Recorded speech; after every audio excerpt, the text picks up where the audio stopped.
श्रीमद्भागवती गाथा रहस्यार्थ प्रकाशकम् संशयोन्मूलनचिणं कृष्णं वंदे जगद्गुरुं।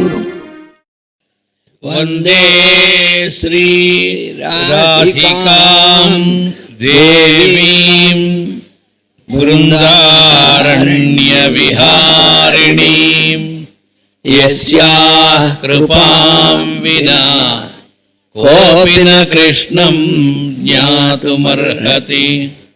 पुञ्जीभूतं प्रेम गोपाङ्गनानां मूर्तिभूतं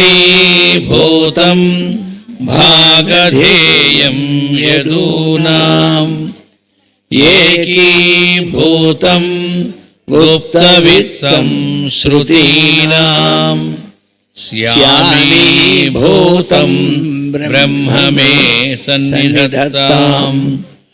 आपदामहर्तारं दातारं सर्वसम्पदां लोकाभिरामं श्रीरामं भूयो भूयो नमाम्यहम्। व्यासं वसिष्ठनप्तारं शक्तेः पौत्रमकल्मषम् पराशरात्मजं वन्दे शुकतातं तपोनिधिं। व्यासाय विष्णुरूपाय व्यासरूपाय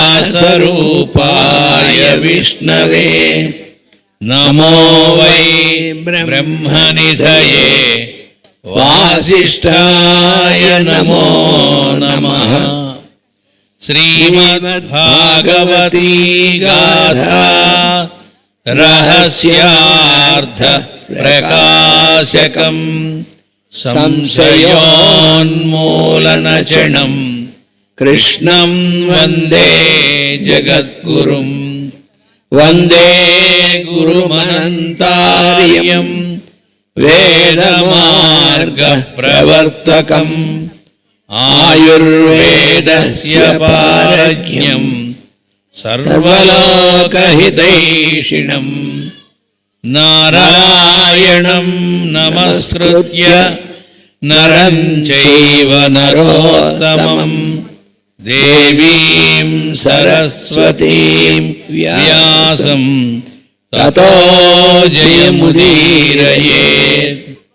श्रीकैवल्यपदम्बु చేరుటకునై చింతించెదన్ లోకరక్షైకారంభకు భక్తపాలన కళా సంరంభకున్ దానవోద్రేకస్తంభకు కేళిలోల విలసదృగ్యాల సంభూత నానా కంజాత భవాండ కుంభకు మహానందాంగనాడింభకున్ లలిత స్కంధము కృష్ణమూలము సుకాలాపాభిరామంబు మంజులతా శోభితమున్ సువర్ణ సుమనస్సు జ్ఞేయమున్ సుందరోజ్వల వృత్తంబు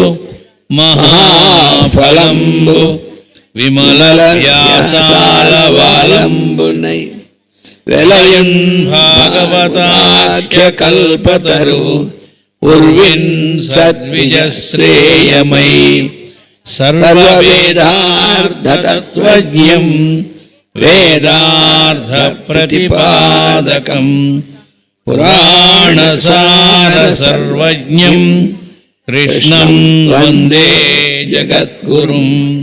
ఓం అస్మద్గురుభ్యో నమః.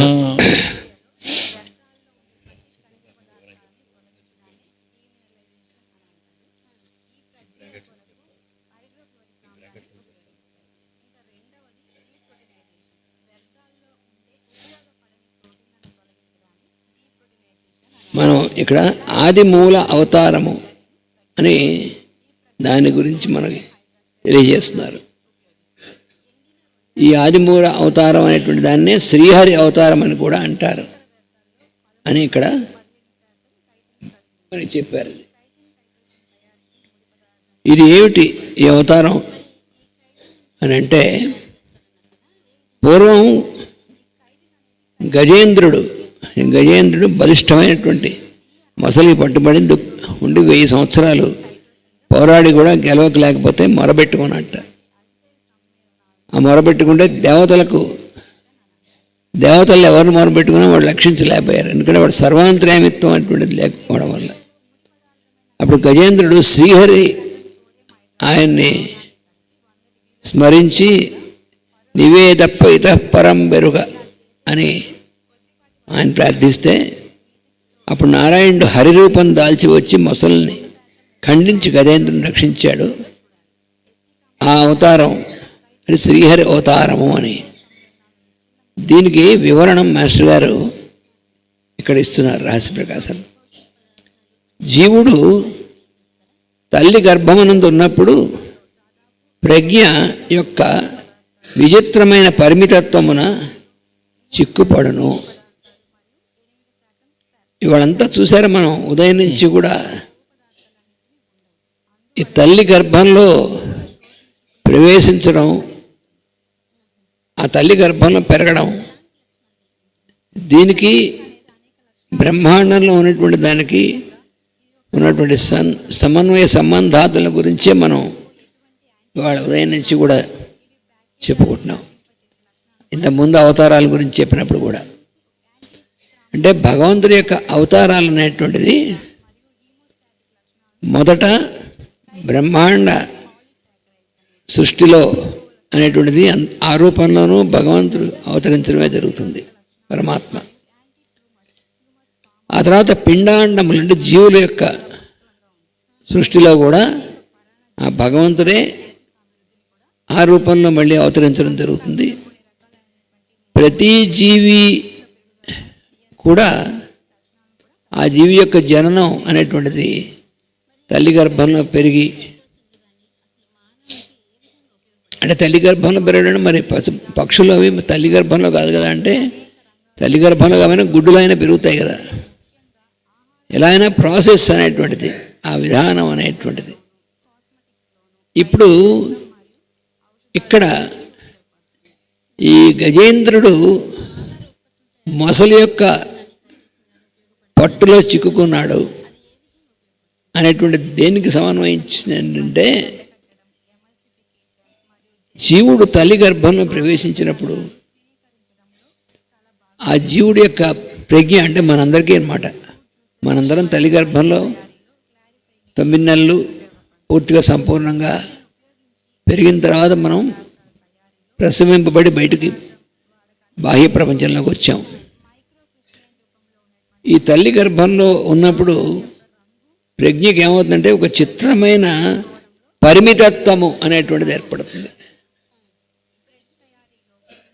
అంతకుముందు తల్లి గర్భంలోకి తండ్రిలో వచ్చి తండ్రి చుక్కడం ద్వారా తల్లి గర్భంలో ప్రవేశించడం అనేటువంటిది మనం చెప్పుకున్నాం. ఈ తల్లి గర్భంలో ప్రవేశించడం అనేటువంటి దానికి ముందు ఎక్కడున్నాడు అంటే ఆకాశంలో చరిస్తున్నటువంటి వాడు. ఆకాశం అనేటువంటి దాంట్లో చరిస్తున్నప్పుడు పరిమితత్వం ఉండదు, ఎందుకంటే ఆకాశం అపరిమితమైనటువంటిది. పరిమితి అంటే మెజర్. ఆకాశం కొలతలకు అతీతమైనటువంటిది. మనం ఏ కొలతలు ఏ చేసినా కూడా ఆకాశానికి చెందదు అది. అందుకని జీవుడు తల్లి గర్భంలో ప్రవేశించడానికి ముందు ఆకాశంలోనే అన్మానిఫెస్ట్ అవ్యక్తమైనటువంటి స్థితిలో తిరుగుతూ ఉంటాడు.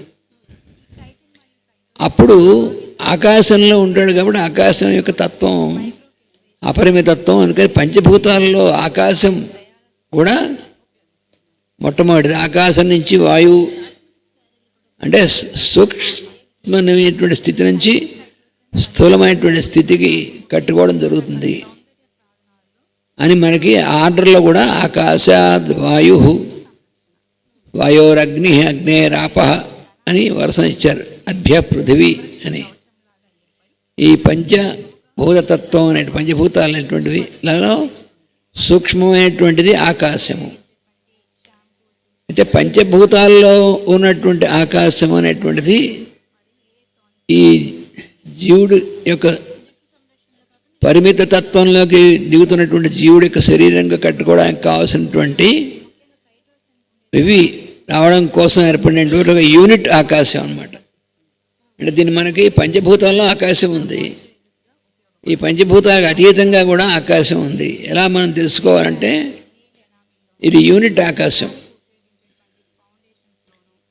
ఆకాశ తత్వం అనేటువంటిది దాంట్లోకి వస్తుంది. అది దేంట్లో భాగమో అటువంటిది అపరిమితమైనటువంటి ఆకాశం. అందుకని జీవుడు పరిమితత్వం అనేటువంటి దాంట్లో ఇంకా రాకుండా అపరిమితత్వమైన ఆకాశంలో ఉంటాడు. కాబట్టి అందులోంచి తల్లి గర్భంలో ప్రవేశించేప్పటికి ఏమవుతుంది? పరిమితత్వం. అంటే ఎలాగంటే మనం ఆరుబయట నుంచున్నాం. ఆరుబయట నుంచున్నప్పుడు మనకి పరిమితమైన, మనం ఇటు నుంచాడు అటు నుంచాడు ఆరుబయట ఎంత తిరిగినా, మనం పెద్ద గ్రౌండ్ ఉంది, గ్రౌండ్లో అటు ఇటు తిరిగి ఆరుబయట ఉన్నాం, అక్కడ పరిమితత్వం ఏం లేదు. అదే మనం ఇలాంటి హాల్లో ఉన్న, అయితే ఇంకా చిన్న మన ఇంట్లో గదిలోకి ప్రవేశించాం, అది పరిమితమేగా. అది స్పేసు, అక్కడ ఉన్నటువంటి స్పేస్ ఆకాశం పరిమితం కాదు, కానీ దానికి పరిమితత్వం అనేటువంటిది దీనిలో ఉన్న స్పేసు అని, దీనిలో ఉన్న ఆకాశం అనుకోండి పరిమితత్వం అన్నమాట. అంటే ఎలాగైతే మనం ఇల్లు కట్టకముందు ఉన్నటువంటి చోటు, ఇల్లు కట్టినటువంటి చోటుకి ఉన్నటువంటి భేదం ఏమిటి? ఇంట్లోనూ చోటు ఉంది. ఇంట్లో చోటు ఎందుకు ఉంది అంటే చోట్లో ఇల్లు కట్టాం కాబట్టి అన్నారు. Very simple. దానికి పెద్ద ఇదేం అక్కర్లేదు. చోటులో నువ్వు ఇల్లు కట్టావు కాబట్టి ఇంట్లో చోటు ఉంది. కాకపోతే ఇల్లు కట్టకముందు ఉన్నటువంటి చోటుని ఊరికే చోటు ఆకాశం అంటాం.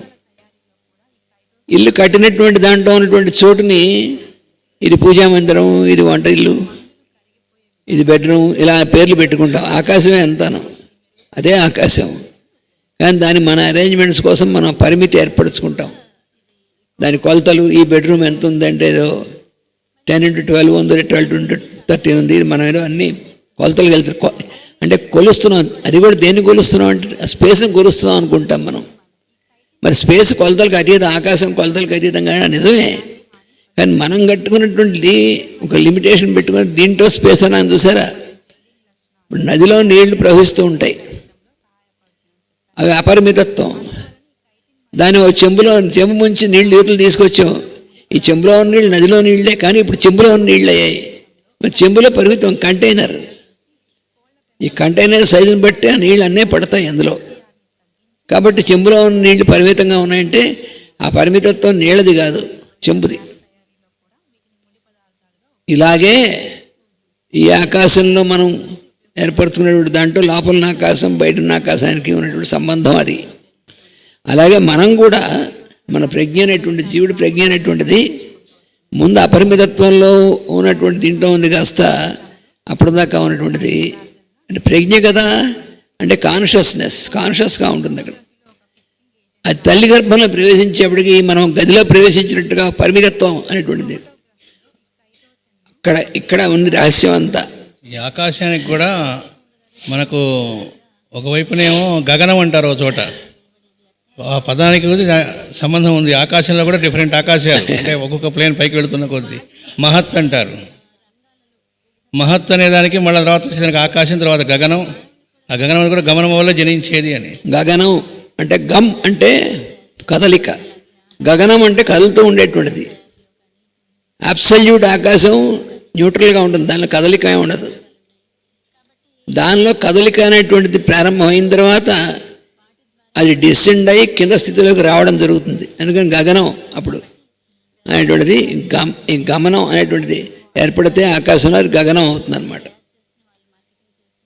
అది అందుకని ఏమిటంటే ఒకేదానికి ఇన్ని పేర్లు ఎందుకండి అనుకోకూడదు. దాని యొక్క పరిస్థితిని బట్టి, దాని యొక్క దీన్ని బట్టి ఆ పేర్లు వస్తాయి. కానీ అంతేగాని ఇన్ని పేర్లు ఏమిటి కన్ఫ్యూషన్ ఏమి ఉండదు. కన్ఫ్యూషన్ మన మైండ్లో ఉంటుంది, కానీ అవన్నీ కూడా పర్ఫెక్ట్గా ఏర్పాటు చేసినవి. అంటే మొత్తం ఆకాశం జయించేసాం, రాకెట్లు ఎక్కడికో వెళ్ళిపోతున్నాయి, అంతా కూడా యూనిట్ స్పేస్ అని మనకి ఎంత చెప్పబడిందో అంతవరకే వెళుతోంది. అది దాటి ఎక్కడికి పోవటం ఉండదు. మనం ఇప్పుడు చంద్రుడిలోకి వెళ్ళాము, తర్వాత మార్స్లోకి వెళ్ళాము. నువ్వు చంద్రుడిలోకి వెళ్ళినా, మార్స్లోకి వెళ్ళినా, ఎందులోకి వెళ్ళినా సరే మన సోలార్ సిస్టమ్ అనేటువంటిది ఒక యూనిట్, దీనిలో తిరగాల్సింది. ఈ సోలార్ సిస్టమ్ దాటి అవతలకి వెళ్ళాము, ఇలా దాటి వెళ్ళడానికి దానిలో కరిగిపోతుంది, ఉండదు మనం ఫిజికల్ దీంట్లో. అది ఇప్పుడు సైన్స్కి ఇంకా అర్థం కాని విషయం. మన సౌర కుటుంబం అనేటువంటిది ఒక యూనిట్. ఇది ఈ సౌర కుటుంబంలో యూనిట్లో ఉన్నటువంటివి సూర్యుడు, చంద్రుడు, గ్రహాలు ఇవన్నీ దీంట్లో భాగం. అంతేగాని మనం దీంట్లోకి వెళ్ళాం కదా అని మన పెద్దంటకి వెళ్ళిపోతాం అనుకోకూడదు. పైగా వెళ్ళిన తర్వాత అందులో జీవులు ఎవరు లేదు, ఉట్టినే అనుకుంటారు. అదొక పెద్ద డ్రాబ్యాక్ ఉన్నటువంటి సైన్స్కి పెద్ద బ్లాక్. ఏమిటంటే చంద్రుడిలోకి వెళ్ళాము, చంద్రుడిలో ఏం లైఫ్ లేదు, ఎందుకంటే ఎవరు కనబడరు. అరే ఎవరు కామన్ సెన్స్ ఎందుకు కనబడతారు? చంద్రుడు ఉన్నటువంటి ప్లేన్ వేరు, మన భూమి ఉన్నటువంటి ప్లేన్ వేరు. చంద్రుడిలో ఉన్నటువంటి జీవులు చంద్రుడి యొక్క ప్లేన్లో ఉంటారు, మనం మన ఎర్త్ యొక్క ప్లేన్లో ఉన్నాం. ఎలా కనబడుతుంది? అంటే సైన్స్ ఒకటి వస్తే చాలా, కామన్ సెన్స్ కూడా ఉండాలి అక్కడ. అందుకని ఈ జీవ ప్రజ్ఞ అనేటువంటిది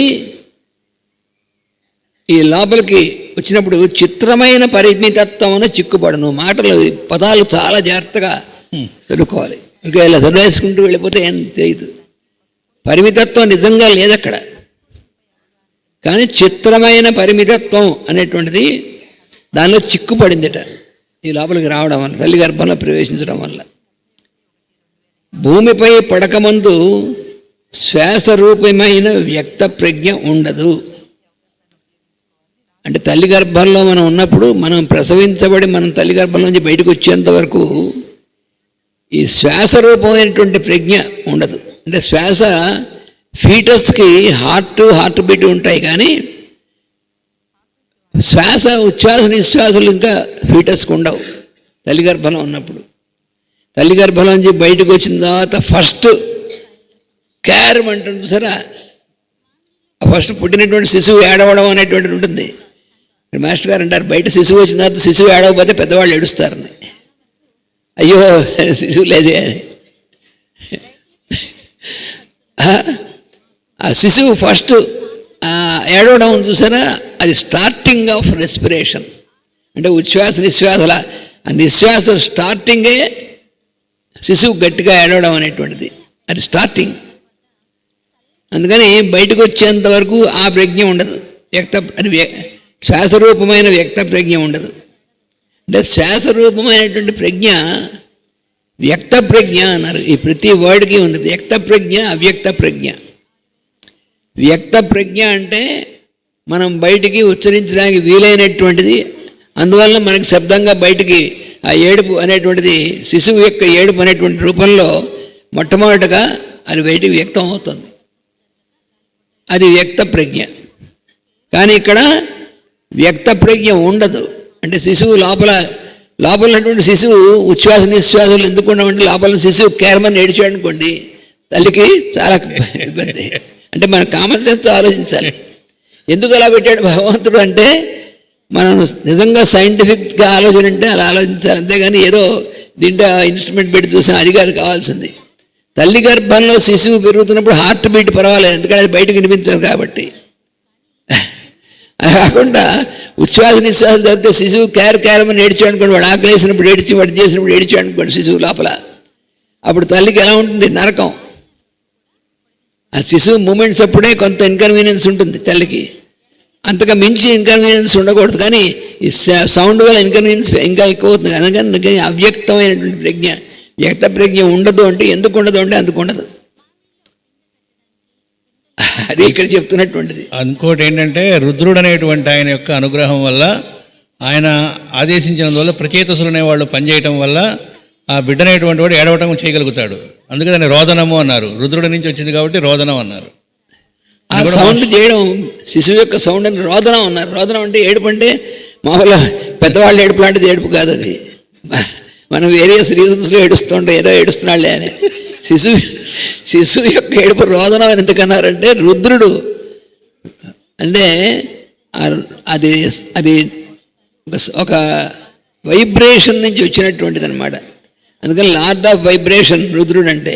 అందుకని ఆ రుద్రుడి యొక్క కారణం వల్ల అది బయటికి రోదనంగా వినపడుతుంది.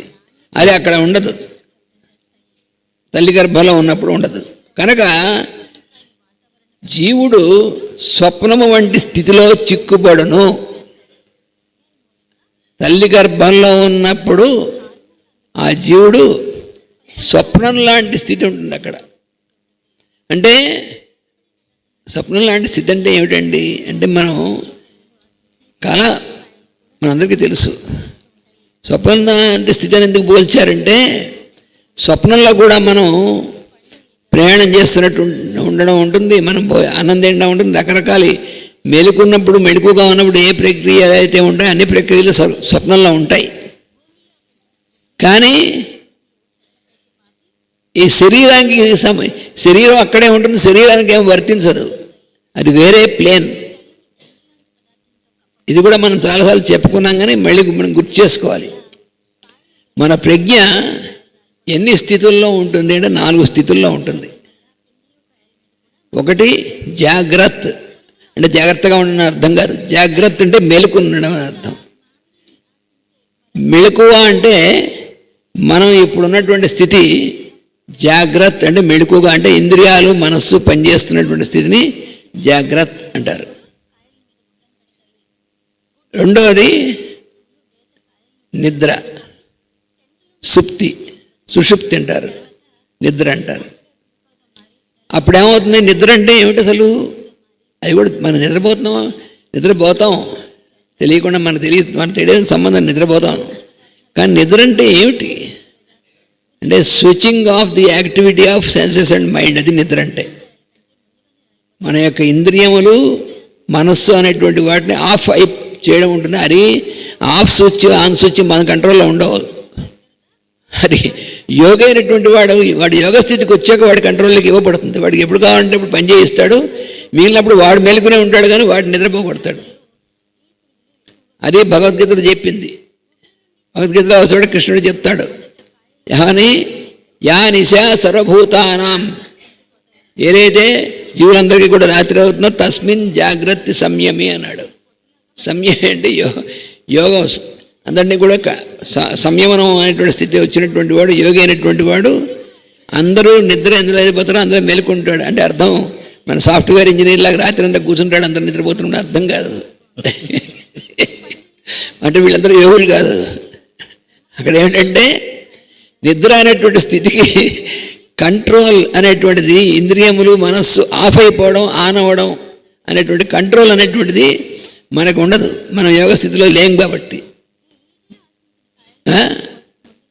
మనకు ఉండదంటే ఇంక్లూడింగ్ మై సెల్ఫ్, నేనేం యోగ స్థితిలో లేను, అందుకని నా కంట్రోల్లో ఉండదు. ఎప్పుడు నిద్ర వస్తుంది, మన నిద్ర ఎప్పుడు వస్తుంది, మెళుకు ఎప్పుడు వస్తుంది అనేటువంటిది మనకు తెలియదు కదా. తెలిసిన వాళ్ళు ఉంటే వాళ్ళు యోగులు, వాళ్ళకి నమస్కారం చేసుకుంటాం తప్పకుండాను.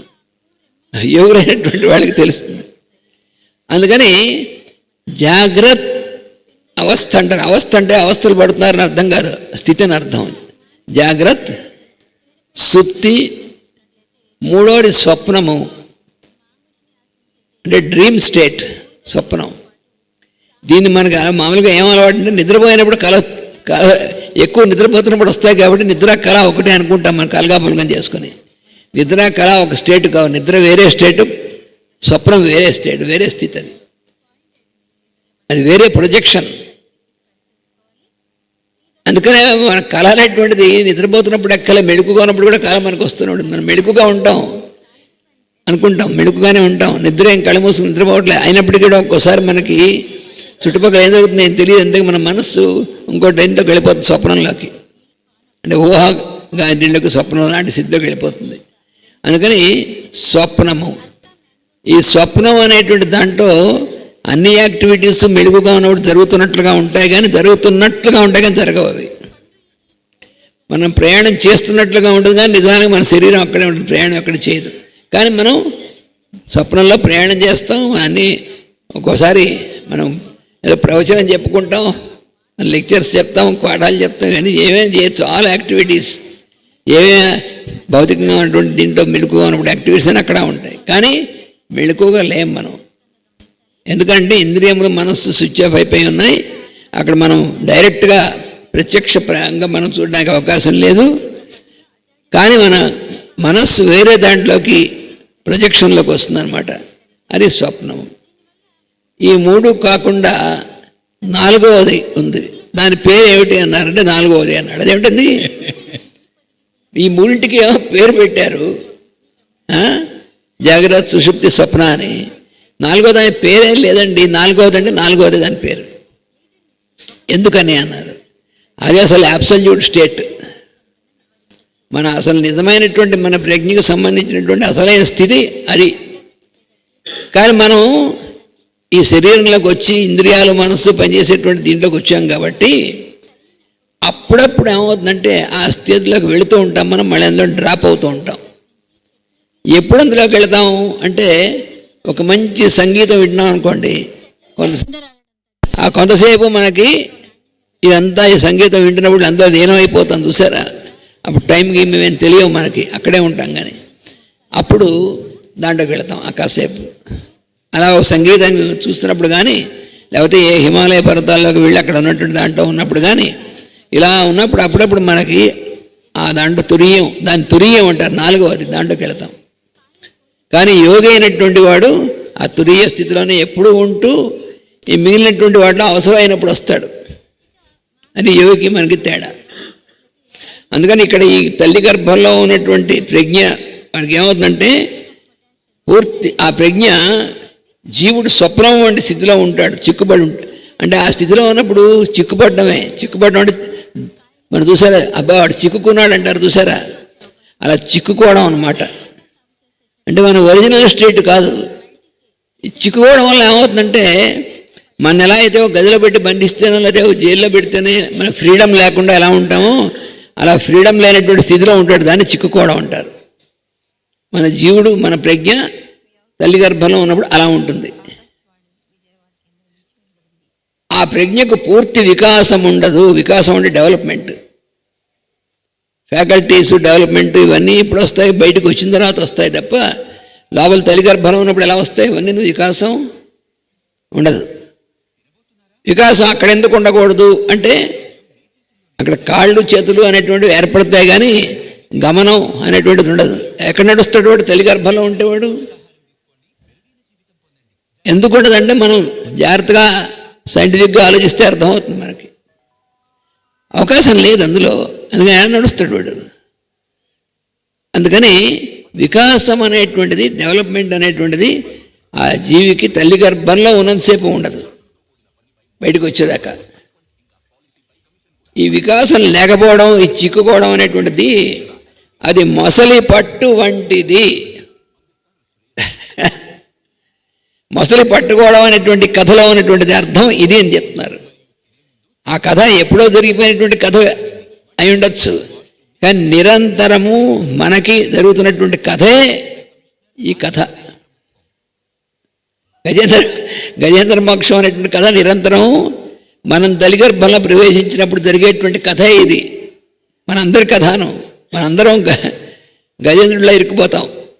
మొసలి నోట్లో కాలుబడి ఇరుక్కుపోయినట్టు ఆ మొసలి పట్టుకి చిక్కిపోయినట్టుగా మనం ఇక్కడ మనం తల్లి గర్భంలో ఉన్నప్పుడు చిక్కుకొని ఉంటాం. వికాసం అనేటువంటి దానికి అవకాశం లేదు కాబట్టి ఆ ప్రజ్ఞకు పూర్తి వికాసం ఉండదు. అది మొసలి పట్టు వంటిది. చివరకు ప్రసవ సమయమునకు ఉక్కిరి బిక్కిరిగా ఉండి అప్పుడు ఏమవుతుంది తెలిసిన, ముందు డెవలప్మెంట్ అంతా అవయవాలు డెవలప్ అవుతాయి, అన్నీ రెడీ అవుతాయి. అందుకనే పూర్తిగా నవమాసములు నిండి 10వ మాసంలోకి వచ్చిన తర్వాత కూడా కొంచెం ఒక 2 వారాల దాకా ఉంటే తప్ప అవయవములు పూర్తిగా ఏర్పడడం అనేటువంటి దాంట్లో పూర్తిగా జరగదు. లోపల అవయవములు ఎంతవరకు డెవలప్ అవ్వాలో అంతవరకు ఆ పాయింట్ దాకా డెవలప్మెంట్ అప్పుడు అలా పూర్తి అవుతాయి, అప్పటికి కానీ పూర్తి అవ్వదు.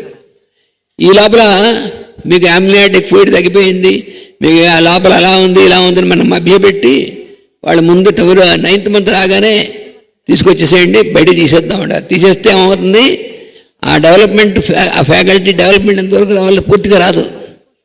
దానివల్ల పుట్టినటువంటి శిశువుకి తర్వాత డెవలప్మెంట్స్ అన్నీ గజిబిజి అయిపోతాయి. ఇది మెడికల్ సైన్స్కి తెలిసిన విషయం కాదు. వాడు గైనకాలజిస్ట్లో ఎండి అవ్వచ్చు, దాని తాత అవ్వచ్చు, కానీ ఈ లింక్ తెలియదు. అందుకనే గుడ్డెత్తి చేలబడ్డట్టు చేస్తుంటారు. చేయకూడదు అలాగా. అవయవములు డెవలప్మెంట్ అంటే అవయవములు వెయిట్ ఎంత ఉంది చూస్తారు. వెయిట్ ఎంత ఉంది, అండర్ వెయిటా, ఈ వెయిట్ కాదు కావాల్సింది, ఆ లోపల ఫ్యాకల్టీ డెవలప్మెంట్కి కావాల్సినటువంటి డెవలప్మెంట్ ఉంది, అవయవాలకి అది పూర్తి అవ్వాలి. అది 9 months అనేటువంటిది చేసి 10th monthలో ఎందుకు అన్నారు. దానికి కారణం ఉంది. అదేమిటంటే ఈ సంవత్సర కాలం అనేటువంటిది ఉందే,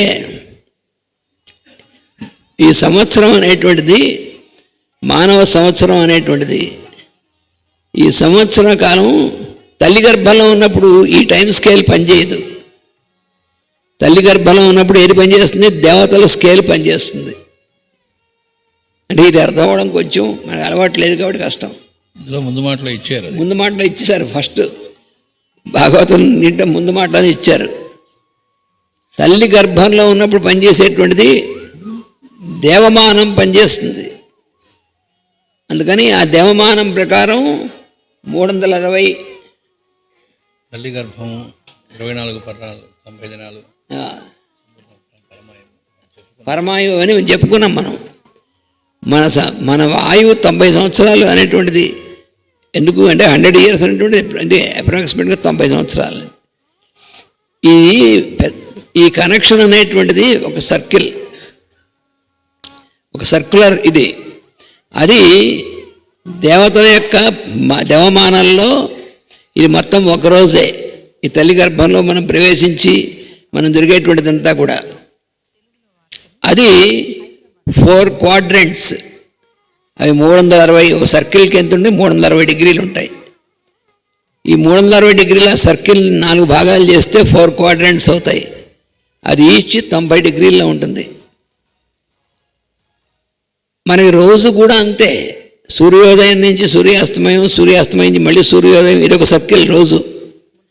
ఈ సూర్యోదయం నుంచి మిట్ట మధ్యాహ్నం సూర్యాస్తమయం, అక్కడి నుంచి అర్ధరాత్రం మళ్ళీ సూర్యోదయం, ఈ 4 భాగాలు, ఈ 4 quadrants, ఇది కూడా సర్కిలే. అంటే ఎంత కనెక్షన్ ఉందో చూడండి. అలాగే తల్లి గర్భంలో ఉన్నటువంటిది ఆ దేవమానంలో ఉన్నటువంటి దాంట్లో ఒక రోజు, అది మనకు 1 సంవత్సరం అవుతుంది. ఇది ఎప్పటి నుంచి తల్లి గర్భంలో బయటకు వచ్చాక హ్యూమన్ స్కేల్ స్టార్ట్ అవుతుంది. ఇది ఒక రా స్కేల్ అనమాట. రాగా ఉంటుందని మన అది వేరు, అదే పర్ఫెక్ట్ స్కేల్, అది దేవతలది. అందుకని మనం తల్లి గర్భం నుంచి బయటకు వచ్చిన తర్వాత ఈ హ్యూమన్ స్కేల్ స్టార్ట్ అవుతుంది. అందుకని 90 అనేటువంటిది అంటే 3/4 లోపల ఉంది. దీన్నే పురుష సూక్తంలో పాదోస్య విశ్వభూతాని త్రిపాదస్య అమృతం దివి అని ఇచ్చేశాడు ఒక ఫార్ములా. అస్య అంటే ఈ పురుషుడు జీవుడుగా వచ్చేటువంటి వాడికి త్రిపాద్ అంటే 3 భాగములు ఎక్కడున్నాయి, లోపల ఉండిపోతాయట. పాదో అస్య పాద 4వ వంతు బయటకు వస్తుంది. మిగతా 3 దివ్యలోకంలో ఉంటాయట. అందుకని 3/4 అనేటువంటిది లోపల ఉండి 1/4 మాత్రమే బయటకు వస్తుంది. అందుకని ఆ దేవమానంలో ఉన్నటువంటి దాన్ని బయటకు మనం చేస్తే వాళ్ళ రోజు మనకి సంవత్సరం కాబట్టి అందువల్ల 3 వంతులు లోపల అయిపోతుంది మన ఆయుర్దాయం. 1 వంతు బయటకు వచ్చాక దేవతల యొక్క రోజు మనకు 1 సంవత్సరం కాబట్టి వాళ్ళకి మిగిలినటువంటి 90 degrees కదా, ఆ 90 degrees 1 degree 1 రోజు కాబట్టి అది మనకి 90 సంవత్సరాలుగా ఎక్స్పాండ్ అవుతుంది. అది మన ఆయుర్దాయం దాని ప్రకారం అది. అందుకని ఇక్కడ అదే మనకి చెప్తున్నటువంటిది. అదేమిటంటే ఆ ప్రజ్ఞకి వికాసం ఉండకపోవడం మసలి పట్టు వంటిది అన్నారు. ప్రసవ సమయమునకు ఉక్కిరి బిక్కిరిగా ఉండి శ్వాసాయం అవయవాలు పనిచేసినవి. మనకి తల్లి గర్భం నుంచి బయటికి రాగానే మన శ్వాస అవయవములు పనిచేస్తాయి. మన లంగ్స్ అనేటువంటిది, లంగ్స్ వల్ల రెస్పిరేషన్ జరగదు, రెస్పిరేషన్ వల్ల లంగ్స్ పనిచేస్తాయి. అట్లా మన తలకిందులుగా అర్థం చేసుకుంటాం. వాడు గుండెకి చచ్చిపోయాడు, గుండెకి చచ్చిపోవడం వల్ల గుండె అయిపోయింది. ఏమంటాడు వాడు హార్ట్ ఫెయిల్ అయ్యి చచ్చిపోయాడు, హార్ట్ ఫెయిల్ అయ్యి చచ్చిపోలేదు, వాడు చనిపోవడం అనేది జరిగింది, హార్ట్ ఆగిపోతుంది ఆటోమేటిక్గా ఫంక్షనింగ్. అలాగే శ్వాస అవయవములు అనేటువంటివి అప్పుడు పనిచేస్తాయి. అందుకని శ్వాస అనేటువంటిది ఆ పనిచేసినటువంటి మూమెంట్ ఎలా ఉంటుందో తెలిసినా అది చాలా ఉక్కిరి బిక్కిరిగా ఉంటుంది. ఎందుకని లోపల అప్పటిదాకా ఉంది ఒక ప్లేన్, దాంట్లో నుంచి బయటకు వచ్చేప్పటికి ఇంకో ప్లేన్ స్టార్ట్ అవుతుంది. అక్కడ అప్పటిదాకా అలవాటు ఎందుకని దానికంటే డిఫరెంట్గా ఉంటుంది కదా. అందుకనే శిశువు బయటకు వచ్చి ఎందుకు ఆ రోదనం జరుగుతుంది అంటే బయటకు వచ్చేప్పుడు అంత గందరగోళంగా ఉంటుంది. తల్లి గర్భంలో ఉన్నటువంటిది ఎలా ఉంటుంది, లోపల క్లోజ్డ్ దీంట్లో ఉంటుంది, అందులోంచి బయటకు వచ్చేప్పటికి చాలా అందుకని తట్టుకోలేడు అసలు. ఆ ముందు చాలా గాబరాగా ఉంటుంది అన్నమాట, అందువల్ల రోదనం అనేటువంటి కలుగుతుంది. అందుకని శ్వాసములు పనిచేసినవి కనుక శ్వాసరూపుడైన భగవంతునికై వేడుకొనుట ఉండును. ఎందుకు ఈ శిశువు ఎందుకు లోపల ఆరాటపడుతున్నాడు అంటే లోపల పెరుగుతున్నటువంటి శిశువుకు ఆరాటం ఎందుకు ఉంటుంది, అప్పుడు బాగా డెవలప్ అయిపోయిన తర్వాత బయటికి రావాలని ప్రయత్నం చేస్తూ ఉంటుంది. బయటికి రావాలనేటువంటిది ఒక ఆరాటం. ఎందుకంటే లోపల కంజెస్టెడ్ అంటే ఫిజికల్ కంజెషన్ అని కాదు, ప్రజ్ఞకి ఒక ఇరుక్కున్నట్టుగా కంజెస్టెడ్గా అనిపిస్తుంది మనకి. మనం బయటకు వస్తే అమ్మయ్య అనుకుంటాం చూసారా, అలాగా ఆ ఆ కంజెస్టెడ్ దాని ఆ ఫీలింగ్ లేకుండా బయటకు వచ్చేప్పటికి ఫ్రీనెస్ వస్తుంది. అందుకని ఆ పట్టు విడిచి బయటికి రావాలంటే అది ఎవడు మనకి ఇస్తాడు? అది ఇక్కడ గజేంద్రుడు కుయ్యం ముర్రం అని వాడికి మొరబెట్టుకోవడం అంటే అదనమాట. మొసలి పట్టు నుంచి విడిపించుకోవడం అంటే ఇక్కడ ఈ మొసలి పట్టు మనందరికీ వచ్చేటువంటి ఎక్స్పీరియన్సు. కనుక శ్వాసరూపుడైనటువంటి వాడు ఎవరు? భగవంతుడు. మన శ్వాస ఉచ్ఛ్వాస నిశ్వాసలు అనేటువంటిది ఎవరది అంటే భగవంతుని యొక్క ఒక మేనిఫెస్టెడ్ ఫారమే మన శ్వాస ఉచ్ఛ్వాస నిశ్వాసములు అనేటువంటివి. అందుకని ఆ వేడుకోవడం అనేటువంటిది, భగవంతుని పిలవడం అనేటువంటిది, మావి చీల్చుకొని జీవుడు భూమిపై పడి మొదటి శ్వాస పీల్చుటయే గజేంద్రుని మోక్షము. గజేంద్రుడు విడిపించడం, మొసలిని చేయడం అంటే మొసలిని నరికేయడం అంటే అర్థం ఏమిటి? మావిని చిరిగిపోతుంది. ఎప్పుడైతే జీవుడు పూర్తిగా డెవలప్ అయిన తర్వాత తల్లి పెయిన్స్ అనేటువంటి స్టార్ట్ అవుతాయో అప్పుడు మావి టేర్ ఆ లోపల ప్లేసెంటా అనేటువంటిది చుట్టూ అప్పటిదాకా రక్షణ కవచంగా ఉంటుంది. ఆ రక్షణ కవచంగా ఉన్నటువంటి అది లేకపోతే శిశువు డెవలప్మెంట్ ఉండదు. మావి కనుక ముందే చిరిగిపోయింది అనుకోండి, శిశువు జననం అనేటువంటిది శిశువు జీవించి ఉండడు. అందుకని పూర్తిగా డెవలప్ అయ్యేంత వరకు ప్రొటెక్షన్. పూర్తిగా డెవలప్ అయిన తర్వాత అప్పుడేమవుతుంది, ఒక్క నిమిషం కూడా దానిలో ఉండలేడు, ఉక్కిరి బిక్కిరిగా ఉంటుంది. ఆ ఉక్కిరి బిక్కిరిగా ఉన్నటువంటి వాడు మొర్రో అని బయటికి రావాలి ఈ పట్టులోంచి అనేవాడు వాడు మొరబెట్టుకోవడం ఉంది. అదే తల్లి యొక్క ప్రసవ వేదన అంతా కూడా. వాడు లోపల కదలికలు చేసి బయటకు వద్దాం ప్రయత్నం చేస్తూ ఉంటాడు చూసారా, దానివల్ల తల్లికి ప్రసవ వేదన అనేటువంటి వస్తుంది. అందుకని ఆ నొప్పులు రాకుండా ఇంజక్షన్ ఇవ్వడం, నిన్ను పిచ్చి పిచ్చి పనులు చేస్తూ ఉంటారు. ఏం చెప్పుకున్నాం కదా, మ్యాగ్నెటిక్ ఫోర్స్ పనిచేస్తూ ఉంది. దాన్ని మనం ప్రకృతి విరుద్ధంగా మళ్ళా ఆ మ్యాగ్నెటిక్ లా ప్రకారం, అయస్కాంత ధర్మం ప్రకారం తల్లి నుండి బిడ్డ బయటికి రావడం జరుగుతుంది. సజాతీయమైనటువంటి ఇవి ఒకదానికొకటి ఏమవుతాయి, వికర్షణ. లైక్ పోల్స్ రిపల్స్ అంటారు చూసారా, ఆ లైక్ పోల్స్ అనేటువంటివి తల్లి యొక్క నార్త్ పోలు శిశువు యొక్క నార్త్ పోల్ మధ్యలో వికర్షణ ఏర్పడుతుంది. ఆ సౌత్ పోల్ నార్త్ పోల్ కలిస్తే ఆకర్షణ, కానీ అది వికర్షణ వల్ల బయటికి తోసేస్తుంది. ఈ మొత్తం ప్రాసెస్లో ఆ శిశువుకి బయటకు వద్దాం అనేటువంటిది. అదే మనకి పక్షులు వాటిలో గుడ్డు పెడుతుంది చూసారా, ఆ గుడ్డులో కూడా జరిగేది అదే. ఆ లోపలటువంటి ఆ పక్షి పిల్ల లోపల డెవలప్ అవుతుంది. అది పూర్తిగా డెవలప్ అయిన తర్వాత ఇంక లోపల ఉండలేదు, టక్ టక్ టక్ లోపలికి కొడుతుంది. అది కొట్టంగానే ఇప్పుడు తల్లి పక్షి ఏం చేస్తుంది, బయట నుంచి దాన్ని కొట్టి ఎక్కడైతే అది వచ్చిందో అక్కడ కొడుతుంది. కొడితే ఓపెన్ అయ్యి ఆ పక్షి పిల్ల బయటకు వస్తుంది. అందుకని గుడ్డు ప్రకారం అంతే, గర్భంలో అయినా అంతే. అందుకే అరవిందుల వారిని ఒకళ్ళు మాస్టర్ గారు చెప్పారు, దిలీప్ అనేటువంటి ఆయన మహనీయుడు, ఆయన క్వశ్చన్స్ వేసారట కొన్ని. వాటిల్లో ఈ ఇందా చెప్పిన తురియము అన్నారు చూడండి, ఆ సోల్ కాన్షియస్నెస్ అంటారు. ఆ స్థితిలోకి వెళ్ళినప్పుడు ఎలా ఉంటుందని అడిగారట. అంటే అది ఎక్స్పీరియన్స్ చెందేదే కానీ చెప్తే అర్థమయ్యేది కాదు. అప్పుడు ఆయన ఇచ్చిన ఎగ్జాంపుల్ మాస్టర్ గారు చెబుతూ, అంతకంటే ఎగ్జాంపుల్ ఎవరు ఇవ్వలేరు ఈ భూమి మీద అని చెప్పారు. ఆ గుడ్డులో నుంచి పక్షి బయటకు వచ్చినప్పుడు దానికి ఎలా ఉంటుందో అలా ఉంటుంది అన్నారు. దీన్నే మనకు భాగవతంలో మనకు మాస్టర్ గారు ఇచ్చిన ఉదాహరణ, ఇందాక స్వప్నము, లేకపోతే ఇప్పుడు స్వప్నంలో ఒక పాము వెంటపడుతూ ఉందనుకోండి, తరుగుతోంది పాము, వీడు పరిగెడుతున్నాడు, వాడికి అప్పుడు అది నిజమేగా, నేను స్వప్నంలో ఉన్నానని తెలియదుగా, అదలా కాటైపోతూ ఉంది. ఉన్నట్టుండి ట్యాంగ్ అని లేచాడు, ఎవరో లేపారు, ఏంట్రా కలవరిస్తున్నామని, అమ్మయ్య అనుకుంటాడు, ఏమీ లేదు ఇదంతా కళ అని.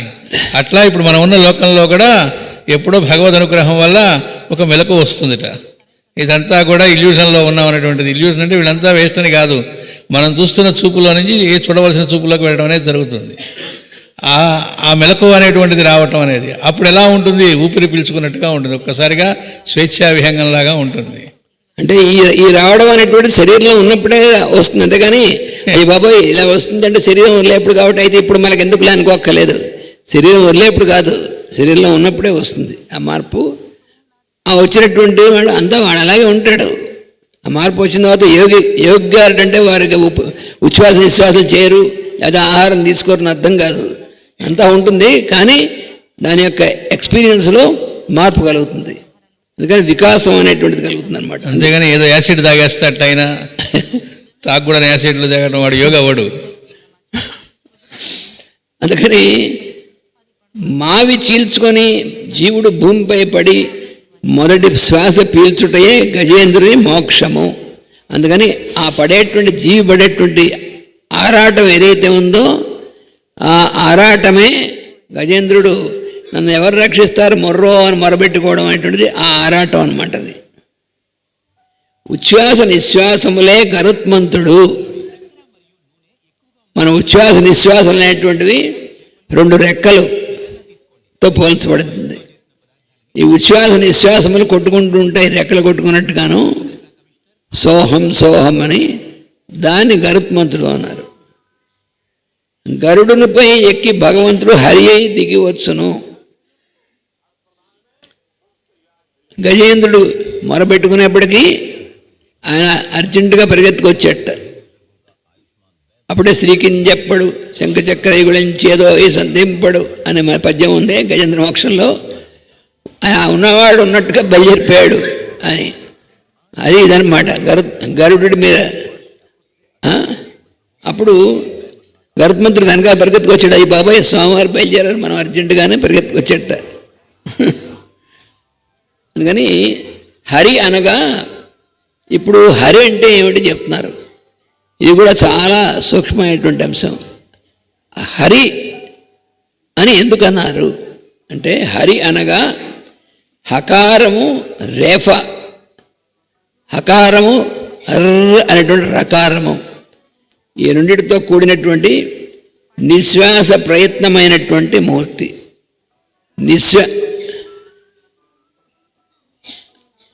నిశ్వాసము అనేటువంటిది బయటికి ఉచ్చారణ అనేటువంటి నిశ్వాసం ద్వారా జరుగుతుంది కదా మనకి. అందుకని ఇది హకారము రేఫ, అది హ్రీం అనేటువంటిది ఏర్పడుతుంది. హకారము అది దాని యొక్క ప్రయత్నమైనటువంటి మూర్తి. సోహం అను రెండక్షరములు శ్వాస పీల్చుటకును వదలుటకును జీవునకు శక్తిని ఇచ్చు ఉచ్చారణ ప్రయత్నము. మనం లోపలికి గాలి పీల్చడం, బయటికి గాలి వదలడం అనేటువంటిది ఉందే, శ్వాస పీల్చడం వదలడం అనేటువంటిది అది మనకి శక్తి అనేటువంటిది ఇచ్చేటువంటి ఉచ్చారణ ప్రయత్నం. అందువలన ఈ ఉచ్చారణం అనేటువంటిది బయటికి హకార రకారములు అనేటువంటి వాటి ద్వారా అవి పనిచేయడం వల్ల వస్తుంది. కాబట్టి ఈ ప్రయత్నం మొదటి శ్వాస పీల్చిన జీవి హకారముతో శ్వాస విడుచుచు స్వరపేటిక మొదటి స్పందనము రేఫముతో ఏడ్చును. మొట్టమొదట తల్లి గర్భం నుంచి బయటికి రాగానే శ్వాస మొదలైనప్పుడు ఏమవుతుంది? సో హమ్ అనేటువంటిది, హమ్ అంటే హకారం కదా, శ్వాస బయటకు వదిలేప్పుడు పనిచేసేది హకారం. అందుకని ఈ జీవి శిశువుగా బయటకు వచ్చిన తర్వాత హకారం అనేటువంటిది బయటికి నిశ్వాసం చేస్తూ దాంట్లో స్వరపేటికలు ఈ రెండు కూడా ఒకదానికొకటి చేస్తే దాంట్లోంచి రేభం పుడుతుంది. అదే అర్ర అని శబ్దం. ఆ శబ్దమే శిశువు యొక్క రోదనంగా మనకు వినపడుతుంది. పుట్టినటువంటి శిశువు చైల్డ్ ఏడవడం అనేటువంటిది అదనమాట. ఇదే హరి హ్రీం. ఈ హకార రకారముల యొక్క సంయోగం ఉంది, దీన్నే హరి అన్నారు. ఇంతవరకు చెప్పబడిన అవతారములన్నీ ఇప్పుడు ఈ అవతారాలు ఇప్పుడు దాకా చెప్పినటువంటివి పూర్వకల్పములోనివి. ఈ అవతారాలు అనగా తల్లి గర్భం నుండి వెలువడుటకు ముందు జరిగినవి. అది పూర్వకల్పం అంటే సంకేతం. అది తల్లి గర్భంలో అప్పటిదాకా ఉన్నటువంటిది ఒక ఫేజ్. మనం చెప్పుకున్నాం కదా, దేవమానంలో జరిగినటువంటి ఫేజ్ అది. మనకి మన యొక్క దీంట్లో దిగి వస్తే 3 వంతులు అయిపోయిన ఫేజ్ అనమాట. అంటే తల్లి గర్భంలో నిజం చెప్పాలంటే, సత్యం చెప్పాలంటే, తల్లి గర్భంలో నుంచి బయటకు వచ్చేప్పటికి 3 వంతులు ఆయుర్దాయం మంది అయిపోయింది అనుకోకూడదు. 1/4 ఆయుర్దాయమే ఉంది. ఆ 1/4 మనకి 90 రోజులుగా 90 సంవత్సరాలుగా ఎక్స్పాండ్ అయింది. అంటే 90 రోజులు 90 సంవత్సరాలుగా ఎక్స్పాండ్ అయిన అర్థం. అందుకని భయపడిపోకలే మనం. 3/4 ఆయుర్దాయం అయిపోయింది అనమాట అక్కడ. అంటే అది అందుకని పూర్వకల్పాన్ని తల్లి గర్భం నుండి వెలువడటకు ముందు జరిగింది కాబట్టి దాని పూర్వకల్పంలోని ఇప్పటిదాకా ఉన్నటువంటి అవతారాలు పూర్వకల్పనలు జరిగాయంటే సంకేతం అది అనమాట. అంటే ఎంత జాగ్రత్తగా మనం, అంటే జాగ్రత్త అంటే ఏం లేదు, మనం చదువుకునేప్పుడు అందులో ఇచ్చినటువంటిది మనకి దానికి కనెక్షన్తో చదువుకోవాలి. అంతేగాని ఇది వేరే పుస్తకంలో ఏదో చదువుతున్నాం అనుకుని చదువుకుంటే ఏం ఎక్కదు. మనకు కనెక్టెడ్ అది. మనం ఏది చదువుకుంటున్నామో అది మనకు కనెక్టెడ్. అది వీటిలో ఉన్నటువంటిది ఏమంటే భాగవతం మొదలైనటువంటి వాటిలో, వేదముల వాటిలో ఏదైతే మనం గ్రంథ రూపంలో చదువుకుంటున్నామో అందులో మనం చదువుకునేటువంటిది మనకు సంబంధించినటువంటి కనెక్టెడ్ దీన్ని చదువుకుంటున్నాం మనం. అందుకని అది పూర్తిగా ఒక ప్రజ్ఞామయమైనటువంటి స్థితి మనకు ఏర్పడుతుంది చదువుకుంటున్నప్పుడు. అంటే మనం ఎక్కడి నుంచి వచ్చాము, మనం ఎలా వచ్చాము, మన లోపల ఎలా జరిగినటువంటిది ఈ మొత్తం ఇచ్చినటువంటివి ఇందులో. ఇక్కడ ఆదిమూల అవతారం అంటే అర్థం ఏంటంటే, ఇంకోటి ఎవరు ఏ మంత్ర జపం చేసుకుంటున్నా, ఏ సాధనలు చేస్తున్నా అవి చేయాలిట అంటే ఈ శ్వాసతోనేగా. శ్వాస లేకుండా చేయరుగా. ఎక్కువ జనరల్గా లోకంలో అనుకునేదంటే మంత్రం అంటే అక్షరాల్లో ఇరుక్కొని ఉంటుంది అనుకుంటారు. మాస్టర్ గారు చెప్పారు, మంత్రం అక్షరాల్లో ఇరుక్కొని ఉండదు, మంత్రం నువ్వే అన్నారు. అది ఛార్జింగ్ జరగాలి, మంత్రత్వం పొందాలి అన్నారు. కాబట్టి ఆ మంత్రత్వం పొందడం అనేటువంటి జరగాలంటే అంటే ఆ శ్వాస అనేటువంటిది పరిశుద్ధి కావాలి. శ్వాస పరిశుద్ధి కావటం ఏంటండి, మనకు రఘువంశంలో కాళిదాసు ఆ రఘువంశం వాళ్ళు ఎలా ఉంటారో చెబుతూ సోహం ఆజన్మ శుద్ధానాం. ఇక్కడ సోహం అసలు అది మామూలుగా బయట గైడ్లలో లేదా పుస్తకాలు రాసేవాళ్ళ దగ్గర మామూలు టీకాదాత్మలు వేరేగా రాస్తారు, సోహం అనే పదం వాడతారు. అదేంటండి, వాళ్ళు ఆజన్మ శుద్ధులుట, పుట్టుకతో పవిత్రులు అంటాడు. మనం కాదా అండి, మేమన్నా ఇంకో రకంగా ఉన్నాం. పుట్టిన పసిపిల్లవాళ్ళని చక్కగా చూడండి, ఎంత 5-4 పిల్లలు ఇందా చూసాం కదా, ఎల్కేజీ పిల్లవాళ్ళని చూస్తే ఎంత స్వచ్ఛంగా ఉన్నారు. వాళ్ళకేమీ ఇంకా ఏమీ ఎక్కలేదు కదండి, కాంప్లెక్స్లు లేకపోతే ఈర్ష్యలు అసూయలు బాగానే ఉన్నారు కదా అంటే కాదుట. పుట్టుకతోనే అనేక రకాల పూర్వజన్మ సంస్కారాలతో వచ్చాం. అవన్నీ కూడా అయిపోయినాయి, ఏమీ లేకుండా పరిశుద్ధమైనటువంటి వాళ్ళు అని. అది ఎప్పుడు జరుగుతుంది, ఈ శ్వాస కనుక పవిత్రీకరణ చెందితే. అంటే నిన్న చెప్పుకున్నదే, ఆ కాన్షియస్నెస్ దాని యందు ఉండాలి. మనం ఏది ఉచ్చరిస్తున్నా ఆ ఉచ్చరిస్తున్న ఓంకారం లేదా ఒక మంత్రాన్ని జపిస్తూ ఉన్నాం. జపిస్తూ ఉన్నప్పుడు ఆ జపిస్తూ దానిలో మనం ఉన్నామా? జపిస్తూ ఉండగా ఏమంటే మంత్ర జపానికి కూర్చున్నానండి, నాకు మర్చిపోయినవన్నీ ఇప్పుడు గుర్తొస్తాయండి అంటే మనం అందులో లేవు.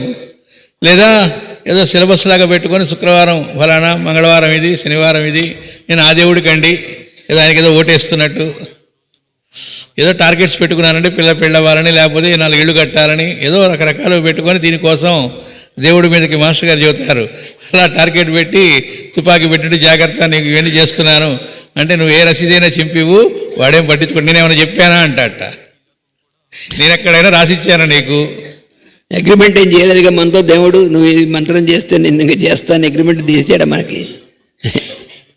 అందుకని ఏ మంత్రం చేసినప్పటికి కూడా చేసే విధానం ఏమిటంటే ఆ మంత్రాన్ని శబ్దంగా ఉచ్చరిస్తూ మనం వింటూ ఉన్నప్పుడు మాత్రమే మనకి అది కనెక్ట్ అవుతుంది తప్ప మనం సైలెంట్గా మంత్రం చేస్తున్నాం అంటే ఏం ఉపయోగం లేదు. అదేంటి మన మంత్రం ఎవరు వినకూడదు. మంత్రం వాడు విన్నా వాడికి ఎవరికి ఏం చేయలేదు, వాడు కూడా అలా చేస్తే తప్ప వాడికి ఏం పనిచేయదు. మంత్రం మన మంత్రం చేస్తున్నాం, ఈ మంత్రం వాడు వింటే అమ్మో మంత్రం వీడు ఉచ్చరిస్తే అపవిత్రం అయిపోతే మన పవిత్రీకరణ ఏం చేస్తున్నారు మాస్టర్ గారు. మంత్రం అంటే అర్థం ఏమిటి? మననాత్ త్రాయతే ఇది మంత్ర. దాన్ని మనం దాన్ని ఫోకస్ చేసి ఉచ్చరిస్తూ దాన్ని వింటూ దాన్ని చేస్తుంటే దాన్ని మళ్ళీ మనం రక్షింపబడతాం. అందువల్ల దాన్ని మంత్రం అంటారు. అలాంటిది మనం ఉచ్చరించడం వల్ల మంత్రం మైలపడిపోతుందండి. మంత్రం మనం ఉచ్చరిస్తే మైలపడిపోతే మనం చేస్తున్న మంత్రాలన్నీ వేస్టే. అందుకని మంత్రం ఎప్పుడు కూడా అలా ఉండదు. అందుకని బయటికి ఉచ్చరించాలి, శబ్దంలో ఉచ్చరించాలి, ఉచ్చరించింది వింటూ ఉండాలి. అందుకనే ఓంకారం చేసినప్పుడు కూడా ఉద్గీత అన్నారు, ప్రణవోద్గీత. ఉద్గీత అంటే బాగా బయటికి ఉచ్చరించమని. ఓమిచ్చేతరు ఉద్గీతం ఉపాస్యతే అని ఓం అనేటువంటిది బయటకు ఉచ్చరిస్తూ దానికి దగ్గరగా ఉండేటువంటి ప్రయత్నం చేయాలంటే వింటూ ఉచ్చరిస్తూ వింటూ ఉంటే అప్పుడు ఏమవుతుంది? మన మనస్సు దాని యందు లయం అవుతుంది. లేకపోతే ఏమవుతుంది? మనం మంత్రోచ్చారణ తిరుగుతూ ఉంటుంది, మనసు ఎక్కడో ఉంటుంది, ఏం ఉపయోగం ఏమీ లేదు. వాడు జీవితం అంతా చేసినా కూడా ఏం ఉపయోగం లేదు. అది ఎలాంటిదంటే ఎగ్జాంపుల్ ఇచ్చారు మాస్టర్ గారు. వాడు ఒక కారు తీసుకుని సర్వీస్ స్టేషన్లోకి వెళ్ళాట. వెళ్ళిన తర్వాత వాడు ఆ కారుని పైకి ఎత్తాడు. వాడు కింద ఎదురుండగా పైకి ఎత్తి ఉంచాడు. వీడు పైకి ఎత్తుంటే వీడు లోపల ఇంకా కారు కింద ఉందనుకుని వీడు యాక్సిలేటర్ నొక్కుతున్నాడు. ఆ మీటర్ చూపిస్తూ ఉంటుంది, తిరుగుతుండే 100 km/h చూపిస్తూ ఉంటుంది. ఒక గంట సేపు అయిన తర్వాత చూస్తే ఎక్కడున్నా అక్కడే ఉంటాడు. అందుకే పైకి లేచి ఉంది కారు. Distance gain is 0. అంటే కారు వెలాసిటీ అనేటువంటిది 100 km/h ఉంది, కానీ డిస్టెన్స్ గెయిన్ ఈజ్ 0. ఎందుకంటే పైకి ఎత్తేసి ఉంది. అలా ఉంటుంది మన జీవితం అంతా కూడా. పుట్టినే మన జీవితం అంతా మంత్రం చేసావు, 2 సంవత్సరాల నుంచి ప్రేయర్ చేసావు. ఏం చేసినప్పటికీ నువ్వేం చేస్తున్నావు, ఎలా చేయాలి, నువ్వు దాని యందు ఉచ్చరిస్తూ దాని యందు మేల్కాండి ఉండేటువంటి విధంగా చేయకుండా మనం ఎవరికి కనపడకుండా ఎవరికి వినపడకుండా మన మంత్రం మనం చేసుకుంటున్నాం అంటే మన ఏమి డెవలప్మెంట్ రాదు, చచ్చినా రాదు. మాస్టర్ గారు ఏం చెప్పారంటే దాని యందు మేల్కాంచి మనం చేస్తున్నాం, కరెక్ట్ సాధనలో ఉన్నాం అనడానికి ప్రూఫ్ ఏంటి అంటే ఎవరు మాట్లాడుతున్నా దానిలో నుంచి వాడినే వింటాడట. తను మాట్లాడుతున్నప్పుడు కూడా తనలో నుంచి వాడిదే వింటాడు. అరణ్య విద్య అంటే అర్థం అది అన్నారు. దీన్ని తెలియజేయడానికే రామాయణంలో అరణ్యకాండ, అటు పక్కన మహాభారతంలో అరణ్య పర్వంలో ఉన్న కథలన్నీ వాటికి సంబంధించినటువంటి సింబాలిజం అని చెప్పారు. అప్పుడు ఎప్పుడైతే ఆ కాన్షియస్నెస్తో చేయటం అనేది నిజంగా జరుగుతుందో అప్పుడు ఏ మంత్రం చేసినా ఏది చేసినా తానే మంత్రత్వం ఛార్జ్ అయి ఉన్నాడు కాబట్టి తను ఆ స్థితిలో ఉంటాడు. అది లేనప్పుడు ఎలా ఉంటుందంటే ఎంత text book as per text book అన్నట్టుగా ఎంత విధి విధానంగా చేసినా ఫలితం శూన్యం. మాస్టర్ గారు మనకు కథ కూడా చెప్పారు. విక్రమార్కుడు భట్టి వాళ్ళు వెళ్తూ ఉన్నట్టు ఆకాశంలో విమానంలో కింద కొండలు ఉన్నాయట. ఉన్నట్టుండి ఒక కొండ కొండలు కనిపిస్తున్నాయట. ఒకటి గ్రే కలర్లో కనబడుతుందట, ఒక కొండ, 2 కొండలు పెద్దవి. ఇదేంటో కొండలు ఏమిటి గ్రే కలర్లో ఉన్నాయి, దింపన్నట్ట. వెరైటీగా ఉంది, చూద్దాం ఇక్కడ ఏంటో అని దింపి చూస్తే అది బూడిదే, కొండలంతా అయినా ఉన్నాయి. ఏమిట్రా ఇక్కడ అని చూస్తే మనకైనా హోటల్ పెట్టారా ఈ రోజుల్లో? అయితే అక్కడికి వెళ్ళి చూస్తే చివరికి ఏంటి అంటే వాడు ఎవడో రోజు హోమం చేస్తూ ఉన్నట్టు 40 ఏళ్ళు, నిరంతరం 40 ఏళ్ళ నుంచి చేస్తున్నట్టు వాడు పాపం. కాళీ భక్తుడు వాడు కూడా చేస్తూ ఉన్నాడు. వెళ్ళాడు, ఏమిట్రా ఇదంతా అంటే బూడిది అన్నట్టు. ఇదేమిటి 40 ఏళ్ళ బూడిది అన్నట్ట. అదేమిటంటే నేను రోజు చేస్తూ ఉన్నాను, 40 ఏళ్ళు చేయడం ఏమిట్రా అంటే అమ్మ ప్రసన్నం కాలేదు, ఇంతవరకు దర్శనం ఇవ్వలేదు అన్నట్ట. ఏదోసారి చెయ్యన్నట్ట. ఆ ప్రాసెస్ చాలా సింపుల్, 40 మినిట్స్లో అయిపోయింది వాడు చేయటం. అవును ఇలాగే కరెక్టే చేస్తున్నావు నువ్వు అన్నట్ట. మరి కాలేదు, అదేమిటని ఈయన కూర్చొని చేసేట. చేస్తే అమ్మవారు ఈయనకు కూడా సాక్షాత్కరించాలి. పిలిస్తే పలికే తల్లి కనబడకపోతే వెంటనే కత్తి తీసుకొని తలకాయ నరుక్కోబోయాడు. ఆవిడ కనబడినప్పుడు ఈ జన్మ ఎందుకు అని. ఇక్కడ దాకా వచ్చిందో లేదో అమ్మవారు చేయబట్టుకుందట. నువ్వేదో లోకానికి నలుగురు పనికొచ్చేట్టుగా జీవిస్తూ నలిపిస్తున్నావు అనుకుంటుంటే నువ్వు కాస్త ఇలాంటి సాహసం చేస్తున్నావు అంటే చెప్పాట. నువ్వు కనబడినప్పుడు ఎందుకమ్మా ఈ బ్రతుకు అని. సరే ఇంతకీ విషయం ఏంటో చెప్పందిట. పాప 40 ఏళ్ళ నుంచి చేస్తున్నట్ట, ఎందుకు వాడికి ప్రసన్నం కాలే, నాకు వెంటనే అయ్యావు కదా అన్నట్ట. వాడు నా కోసం చేస్తున్నాడో తెలియదే అందుట ఆవిడ. మరి వాడు క్రీమ్ కాల్ చేయని మహా అంటున్నాడు. కానీ ఈ లోపల ఏదైతే పవిత్రం కావాల్సింది ఉందో ఆ శ్వాస అనేటువంటిది ఆ కాన్షియస్నెస్తో కూడింది లేకుండా ఏం చేసినా, ఏ మంత్రాలు చేసినా, ఏ సహస్రనామాలు పారాయణ చేసినా ఇవాళ అయిపోయిందా లేదా సిలబస్, ఇవాళ ఇంకా చేయలేదు, టక్కన కూర్చొనేదో లాగిద్దాం అన్నట్టుగా, లేదా దేవుడు ఏదో ఏడుస్తాడన్నట్టు, లేదా ఓ పట్టుదల, నేను రోజు చేశాను, పట్టుదలతో చేసేది కాదు కావాల్సింది, ఈజులో ఉండి చేయవలసింది అది. అందుకే బ్రహ్మదేవుడు నారదుడికి ఇచ్చింది ఏమిటంటే హరిపదమునిచ్చాను అన్నారు. భాగవతంలోనే ఇంకో చోట మాస్టర్ గారు ఇచ్చింది అది కూడా. హరిపదం ఇవ్వటం అంటే అర్థం ఏంటంటే తీసుకెళ్ళి అక్కడ పెట్టాడని కాదు. ఇదిగో ఈ ఉద్గీత విద్యని ఆయన ఉపదేశించాడు అంటే మరి ఎక్కడైనా చూడండి మనకు మాస్టర్ గారు అది కూడా చెబుతారు. అర్జునుడికి ఆయన ఉపదేశం చేశాడన్న దగ్గర ఆయన ఓంకారమును అన్న దగ్గర ఏం చేశాడంటే నేర్పాడని చెప్పలే. అంటే ఏంటి, ఆయనతో కలిసి ఈయన కూడా చేయటం. అందుకే మాస్టర్ గారు ఇంకో మాట చెప్పారు, సాందీపని తోడ విద్యను అభ్యసించారు అన్నారు. అంటే ఆ తోడ అంటల్లో అర్థం ఏమిటి అంటే ఆయన చెప్పడం ఈయన నేర్చుకోవటం కాదు, కలిసి గొంతెత్తి ఇది చేయటం ఉద్గీత విద్య అంటే. గురు శిష్యులు ఇద్దరు కలిసి ఉచ్చరించినటువంటిది అర్థం ఉద్గీత అనేటువంటిది. ఇప్పుడు 149వ వచనము, దాని తర్వాత 150వ పద్యం. మరియును వామనావతారంబు వినుము. ఇప్పుడు వామనావతారంలోకి వస్తున్నాం. యజ్ఞేశ్వరుండగు హరి విష్ణుడు అతిథి సంతానంబునకు నెల్ల దమ్ముడయ్యు పెంపారు గుణముల పెద్దయ్యి వామనమూర్తితో బలిచక్రవర్తి చేరి తద్భూమి 3 పదంబులనడిగి పదత్రయంబునను జగత్రయంబు వంచించి కొనియును వాసవునకు రాజ్యమందింపనీశ్వరుండయ్యు మెరగి అర్ధిరూపంబు గైకొని అడుగవలసే ధార్మికుల సొమ్ము వినయోచితముగాని వెడగుదనమున నూరక విగ్రహించి చలనమందింపరాదు నిశ్చయము పుత్ర అని ఎవరు పుత్ర అని మాటిమాటికి ఎందుకంటున్నాడు? చతుర్ముఖ బ్రహ్మగారు నారదుడికి ఉపదేశిస్తున్నాడు ఇదంతా కూడా. అందుకని మాటిమాటికి పుత్ర అని పిలుస్తున్నాడు.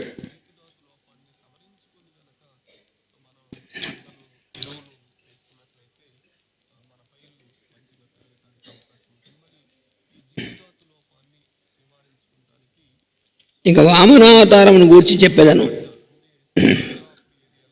యజ్ఞమునకు అధిపతియగు విష్ణువు తాను అదితి సంతతిలో చిట్ట చివరివాడై గుణములలో మొట్టమొదటి వాడై, చూడండి వామనావతారం యొక్క విశిష్టత ఏమిటంటే అదితి కశ్యపుడు అదితి యొక్క సంతానం.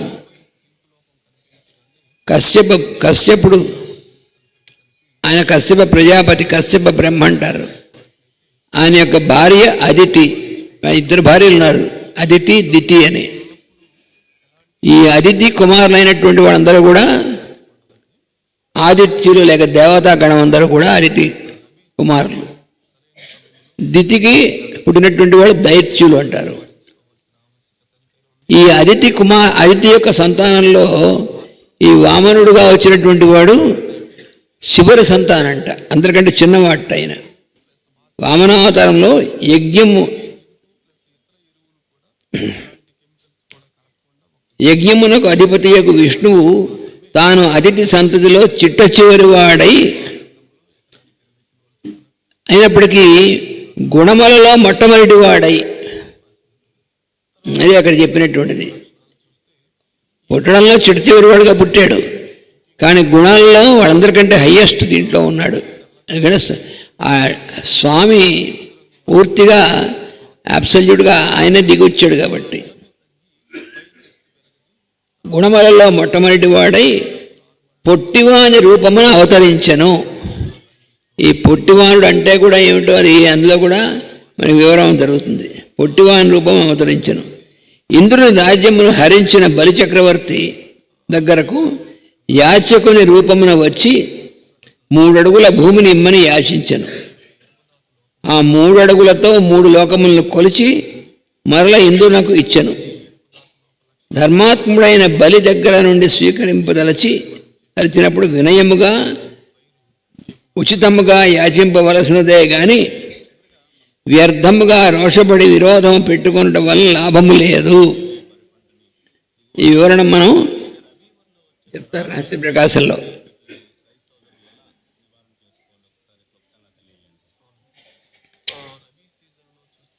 ఇక వామనావతారం గురించి చెప్పేదను.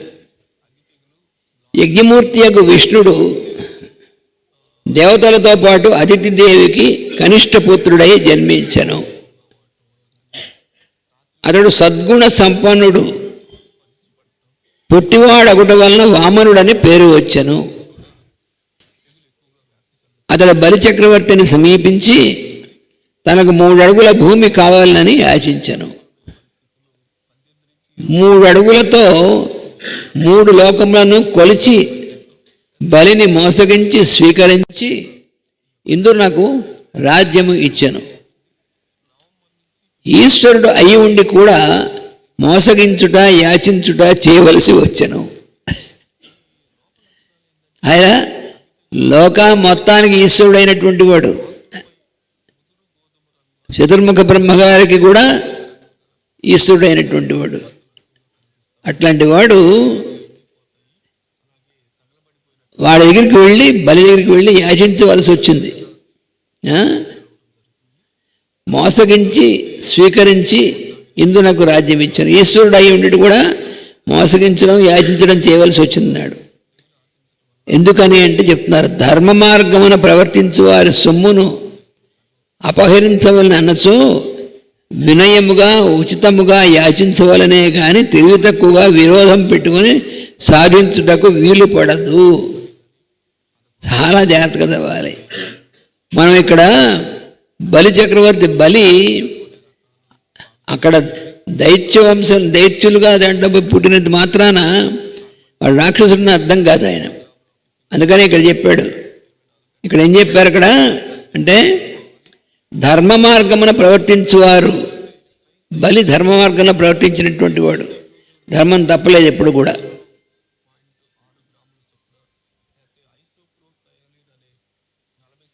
ధర్మ మార్గమున ప్రవర్తించు వారి సొమ్మును అపహరించవలనన్నచో వినయముగా ఇక్కడ చిన్న తమాషా మెలికుంది. అంటే ధర్మ మార్గమున ఉన్నటువంటి వాడి సొమ్మును అపహరించడం ఏంటంటే తప్ప రైట. అంటే ఆ సొమ్మును వాడు తెలియకుండా దొంగతనం చేసి అపహరిస్తే తప్పు. ఈ దొంగతనం చేయకుండా డైరెక్ట్గా వెళ్ళి నీకేం కావాలంటే నాకు 3 అడుగులు కావాలన్నాడు. అయితే ఇక్కడ విరోధం పెట్టుకోకుండా అన్నారు. అది దీన్ని మాస్టర్ గారు 13వ భాగంలో దీని గురించి ఇచ్చారు. అక్కడ దీని గురించి ఆ లింక్ అక్కడ ఇచ్చారు. ఏమనంటే అతను తన స్వశక్తితో న్యాయంగా యుద్ధం చేసి గెలిచి సంపాదించాడు ముల్లోకాల్ని. కాబట్టి న్యాయబద్ధంగా అతనిదే రాజ్యం, కానీ ధర్మబద్ధంగా కాదన్నారు. ఎందుకు ధర్మబద్ధంగా కాదు అంటే ఈ సృష్టి ధర్మాలు భగవంతుడు ఏర్పాటు చేసిన దానిలో ఇంద్రుడు అనేటువంటి వాడికి అది ఇవ్వబడింది. కాబట్టి దాన్ని చేజిక్కించుకోవడం అనేటువంటిది సృష్టి ధర్మానికి విరుద్ధం. కాబట్టి కేవలం వాళ్ళెవరు అడిగారు కాబట్టి ఏం చేయలే. సృష్టి ధర్మానికి విరుద్ధంగా ఉంది కాబట్టి సృష్టి ధర్మాన్ని పరిరక్షించడం అనేటువంటిది పరమాత్మ యొక్క ఇది కనుక ఆయన అక్కడ పనిచేశాడు. కాబట్టి అలాంటప్పుడు ఆ చేయడం కోసం తను యాచించడానికి కూడా వెనకాడడు అన్నారు. అందుకని వినయముగా ఉచితంగా యాచించవలనే కానీ తిరిగి తక్కువ విరోధం పెట్టుకుని సాధించడానికి వీలు పడదు. అంటే బలితో యుద్ధం చేశాడా, నువ్వు ఇంద్రుడి దగ్గర నుంచి లాక్కున్నావు కాబట్టి నిన్ను యుద్ధం చేసి వాడిని శిక్షించి వాడిని తీసుకుని వాడికి ఇవ్వలే. ఆ మార్గంలో కాకుండా యాచించాడు. ఇక్కడ మాస్టర్ గారు ఇస్తున్నారు బ్రాకెట్లో, ఇక్కడ ఇచ్చారు. ధర్మ మార్గమున ప్రవర్తించువారు ఇతరుల సొమ్మునకు ఆశపడరు. మొట్టమొదటి ఫస్ట్ థింగ్. నువ్వు ధర్మ మార్గమున ఉన్నాడా లేదా అనడానికి ప్రూఫ్ ఏమిటంటే ఇతరుల సొమ్ము మీద ఏమాత్రం ఆశ లేకుండా ఉండడం ఫస్ట్ రిక్విజిట్. ధర్మ మార్గం ఉన్నావా లేదా అన్నది.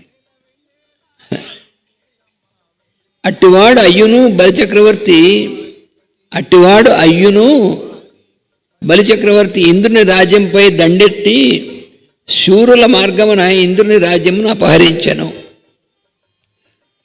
ధర్మ మార్గంలో ఉన్నటువంటి వాడే, ఆశపడడం లేదు. కానీ తన యొక్క క్షాత్ర ధర్మం దీనికి దండెత్తాడు, తన బలం ఉంది, దండెత్తాడు. శూరుల మార్గమున ఇంద్రుని రాజ్యమును అపహరించను. క్షాత్ర ధర్మము దృష్టిలో చూచినచో రాజ్యం బలిచక్రవర్తిదే. క్షాత్ర ధర్మం ప్రకారం రాజ్యం వాడు గెలుచుకున్నాడు యుద్ధంలో, కాబట్టి అది బలిచక్రవర్తిదే. సృష్టి ధర్మమునకు ఇది వ్యతిరేకము గనుక అక్కడ ఉంది ఎంత రహస్యం. లేకపోతే బలిచక్రవర్తిని అన్యాయంగా బలిచక్రవర్తిని తొక్కేశాడు అని అదేదో బలిచక్రవర్తి తరఫున వకాలత మనం ముచ్చుకోక్కర్లేదు. ఇప్పుడు అదే బలిచక్రవర్తి మా క్యాస్ట్ వాడిని తొక్కేశారు, ఇవన్నీ మరి నానా రకాలైనటువంటి చెత్త అంతా వస్తూ ఉంటుంది. వాడు రావణాసురుడిని చంపాడంటే రావణాసురుడి యొక్క పక్షం మేము రావణాసుడికి ఆలయం కడతామని చేశారు వాళ్ళు. జరిగేవి అంటే ఎక్కడ అంటే మనం చూసేటువంటి దృష్టిలో ఉండేటువంటి లోపం. అందుకని క్షాత్రధర్మం యొక్క దృష్టిలో చూస్తే రాజ్యం బలిచక్రవర్తిదే. సృష్టి ధర్మములకు ఇది వ్యతిరేకము కనుక ఆ దృష్టితో విష్ణువు దాన్ని మరలా అపహరించవలసి వచ్చెను. ఎందుకని బలిచక్రవర్తి దగ్గర నుంచి అపహరించాల్సి వచ్చిందంటే సృష్టి ధర్మానికి వ్యతిరేకం. అయినను ధర్మాత్ములను జయింపురాదు కనుక యాచింపవలసి వచ్చెను. అవతల వాడు రావణాసురు లాంటి వాడు లేకపోతే నరకాసురు లాంటి వాడు అయితే వాడిని జయించి సంహరించి వాడికి తీసుకోవాలి. బలిచక్రవర్తి ఈయన భక్తుడే, అందుకని వాడిని సంహరించాల్సిన అవసరం లేదు. అందుకని అయినను ధర్మాత్మలను జయింపురాదు కనుక యాచింపవలసి వచ్చింది. యాచించాను, మోసగించాను. సృష్టి ధర్మమును నిలబెట్టుట దేవుని పని. ధర్మాత్ముల యందును మోసగాండ్ర యందును తాను ఒక్కడే అంతర్యామిగా ఉండి జరుగుతున్న సమస్తమును జరగవలసిన విధమును నడిపించుట దేవుని మార్గము. అంటే ధర్మాత్ములైన వాళ్ళను అంతర్యామిగా ఆ భగవంతుడే ఉన్నాడు, మోసగాళ్లను అంతర్యామిగా ఆయన ఉంటాడు. అంతేగాని మోసగాళ్ళలో గాడు వాక్యం ఉండదు. వీడు మోసగాడు కాబట్టి వాళ్ళని అంతర్యామిగా ఉండను అని అంటే వాడు ఇంకేముంది, భగవంతుడు వాడు దాని అంతా అంతర్యామిగానే ఉంటాడు, ఆయనకేమో అంటది. కాబట్టే మనకి దక్షుడు తిడుతూ ఉన్నప్పుడు దుష్ట హృదయుడివి అన్నదోట మాస్టర్ గారు వ్యాఖ్యానం చేస్తూ దుష్టుల హృదయంలో కూడా ఉన్నవాడివి అని చెప్పారు. వాడు తిడుతూ ఉంటాడు దక్షుడు శివుణ్ణి. ఆ తిట్లన్నీ కూడా శివుడికి స్తోత్రం అయ్యాయట. ఎందుకంటే నువ్వు దుష్ట హృదయుడు అన్నాడు. మామూలుగా అర్థం ఏంటి, నువ్వు చెడ్డవాడివి, నీ హృదయం అంతా కూడా మలినమైనటువంటి అర్థం అని మామూలుగా వ్యాఖ్యానం అలాగే ఇస్తారు, అని తిట్టాడని. కానీ మాస్టర్ గారు ఏం ఇచ్చాడు, దుష్టుల హృదయంలో కూడా అంతర్యామిగా ఉన్నవాడు అని చెప్పారు అనమాట దుష్ట హృదయుడు అంటే. అలాగే ఇక్కడ కూడా బయటికి చూడటానికి మోసం చేశాడు అనేది పైకి కనబడుతూ ఉంది, కానీ నిజానికి ఏంటంటే ఇంద్రుడికి వాడు అడిగాడు కాబట్టి కోరిక కోరాడు, నాకు ఆ పదవి కావాలి, సీటు కావాలని. కాబట్టి అదొకటే దక్కుట్ట. కానీ తన భక్తుడైనటువంటి వాడు పరమత్యాగం, అంటే తననే త్యాగం చేసుకున్నాడు, రెడీ అయ్యాడు కదా. తల ఇచ్చాడంటే అర్థం అక్కడ అర్థం ఫిజికల్గా తలకాయ ఇచ్చాడని కాలు పెట్టాడని కాదు, టోటల్ సరెండర్ అని అర్థం. కాబట్టి అది చేశాడు. కాబట్టి ఏం చేశాట, పాతాళంలో పెట్టి తానే ద్వారపాలకుడుగా కాపలా ఉన్నట్ట. అక్కడ మాస్టర్ గారు రాస్తారు, పాతాళంలో పెట్టి ప్రత్యేకంగా పాతాళంలో ఎందుకు పెట్టాడని కూడా చెప్పారు. ఏమిటంటే ఎక్కడ పెట్టినా సరే వాడి సాన్నిధ్యంలో ఉండేటువంటి వాడే నిజమైనటువంటి భక్తుడు. అలాంటి వాడు కాబట్టి వాడికి ఎక్కడున్నా ఒకటి, అది పాతాళమా కైలాసమా ఇంకో ఊర్ధ్వలోకాలా అనేది లేదు, ఎక్కడున్నా ఒకటే లోకం అని అక్కడ కులశేఖరాల వారిది కూడా చెప్పారు. అది దివివా భువివా నరకాంతకు, ఎక్కడ పెట్టినా నువ్వు చివరికి నరకంలో పెట్టినా నువ్వు నరకాంతకుడివి. అంటే అర్థం ఏంటంటే నిన్ను స్మరిస్తూ ఉన్నప్పుడు నరకం ఎక్కడ ఉంటుంది, అప్పుడున్న స్థితే ముక్త స్థితి. కాబట్టి ఎక్కడ ఉన్నా ఒకటే అని నిరూపించడానికి అందరూ మోక్షం ఇంకేదో కోరుతూ ఉంటారు పై లోకాలని చెప్పి, కానీ అసలు ఇదిరా అని చెప్పడానికి వాడిని అక్కడ పెట్టాడు అని చెప్పారు. అది ఎందుకు చేశాడు, అది టోటల్ సరెండర్ అనడానికి మాస్టర్ గారు ఒక ఎగ్జాంపుల్ ఇచ్చారు, రామాయణ ప్రసంగాల్లో ఇచ్చారు. ఈ బలిచక్రవర్తిది అక్కడ తెలియజేస్తూ, శుక్రాచార్యుడు అనేవాడు ఇవ్వద్దు అని అడ్డుపడ్డాడు, దానం చేయొద్దు అని అడ్డుపడితే ఈయన అయినా సరే చేశాట. అంటే అర్థం ఏంటంటే మరి గురువు గారు ఉపదేశిస్తే ఆ మాట వినలేదు కదా, మరి గురువు చెప్పింది వినకపోతే ఎట్లా అంటే ధర్మం చెప్పలే, అక్కడ మాట ఇచ్చాడు ఈయన ఇవ్వాలి కానీ అడ్డుపడ్డాట. అంటే అర్థం ఏంటంటే ఆ గురువు అనేటువంటి ఆయన ఉపదేశిస్తున్నాడు కానీ ఆచరించట్లేదట, అంటే ఒక కన్ను పోగొట్టుకున్నవాట. అదిట శుక్రాచార్యుడు అంటే అర్థం ఆడెవరో శుక్రాచార్యుడు అని కాదు, ఎవరైతే ఓన్లీ ఉపదేశిస్తూ ఆచరించట్లేదు అనుకోండి వాళ్ళందరూ శుక్రాచార్యులు. కానీ ఈయనేం చేశాడు, మాట ఇచ్చాడు దాన్ని ఆచరించాడు, అందువల్ల పూర్తిగా సరెండర్ అవ్వడం అంటే అర్థం అది. అలాగే ఇక్కడ ఇంకో విచిత్రం ఉంది. ఇంద్రుడి యొక్క హిస్టరీ చూస్తే చాలాసార్లు ఎవడవాడు వాడి నెత్తిమితాన్ని వాడు స్వర్గం లాక్కోవడం, మళ్ళీ వీడు మొర్రో అని చెప్పి వాడు వెళ్ళి బ్రహ్మగారు ఎందుకంటే వాడు రారా నేను కాదు రా ఆయన పిలుద్దాం అని చెప్పి ఆయన పిలవడం, ఆయన దిగొచ్చి మళ్ళీ వాడి దగ్గర తీసుకు వీడికి ఇవ్వడం. ఇది ఇంద్రుడు చాలాసార్లు జరిగింది. బలిచక్రవర్తికి మాత్రం ఒక్కసారి కూడా అలా జరగలేదు. పాతాళంలో పెట్టాడు, పాతాళంలో ఉన్నాడు, ఎక్కడుంటే నాకేమన్నాడు ఉన్నాడు, తాను వాడి కాపలా ఉన్నాడు. అది ఇంద్రుడికి లేరు పాపం, ఇంద్రుడికి తాను కాపలా ఉంటే వాడికి మాటిమాటిగా జరగదు, వాడిది కోరుకోలేవాడు. ఇంద్రుడు తన రాజ్యం కావాలని కోరుకున్నాడు. అంటే ఇంద్రుడు తన రాజ్యం కావాలని కోరుకున్నాడంటే ఇది మన మనస్సుకు అధిపతి అయినటువంటి వాడు కదా, అందుకని మన మనసు యొక్క లక్షణం అనేటువంటిది అక్కడ ఉంటుంది. అందుకని వాడు బలి చక్రవర్తి పూర్తిగా ధర్మానికి వాడు భగవంతుడు సరెండర్ అయినటువంటి వాడు. అందుకని వాడిని పాతాళంలో ఉంచినా వాడేం హీ డజంట్ మైండ్, వాడిని పాతాళంలో ఉంచారని అనుకోలేవాడు. భగవంతుడు సాన్నిధ్యం నిరంతరం వాడికి ఉంది, వాడిని ఎవరు చావగొట్టి ఆ రాజ్యం లాక్కుని ఎవడు చేయలేదు ఎక్కడను. ఆ పాయింట్ కూడా ఇచ్చారు, పాతాళంలో పెడితే వాడిని ఓడిద్దామని చెప్పి రావణాసురుడు వచ్చాట. పెద్దవాళ్ళు ఏం చేస్తూ ఉంటారంటే ఇంకో పెద్దవాడిని కొడితే మనం ఇంకా పెద్ద అని నిరూపించుకుందామని వస్తారు. వస్తే ద్వారపాలకుడుగా ఉన్నదెవరు స్వామి కదా, ఆయనట కాలి బొటన వెళ్తూ ఇలా అంటే వాడు ఎక్కడికో వెళ్ళి పడ్డాట, ఏం కూడా రాలే. అంటే అర్థం ఏంటని చెప్పారంటే ఇది ఎవరైతే శరణాగతి చెంది ఇలా ఉంటారో వాళ్ళు పరదారాసక్తి అనేటువంటి లక్షణాలు ఉన్న వాళ్ళు దగ్గరికి కూడా చేరలేరు. అంటే ఈ కామనము కాంచనము వీటి ఎడల ఏమి వాటికి దూరంగా.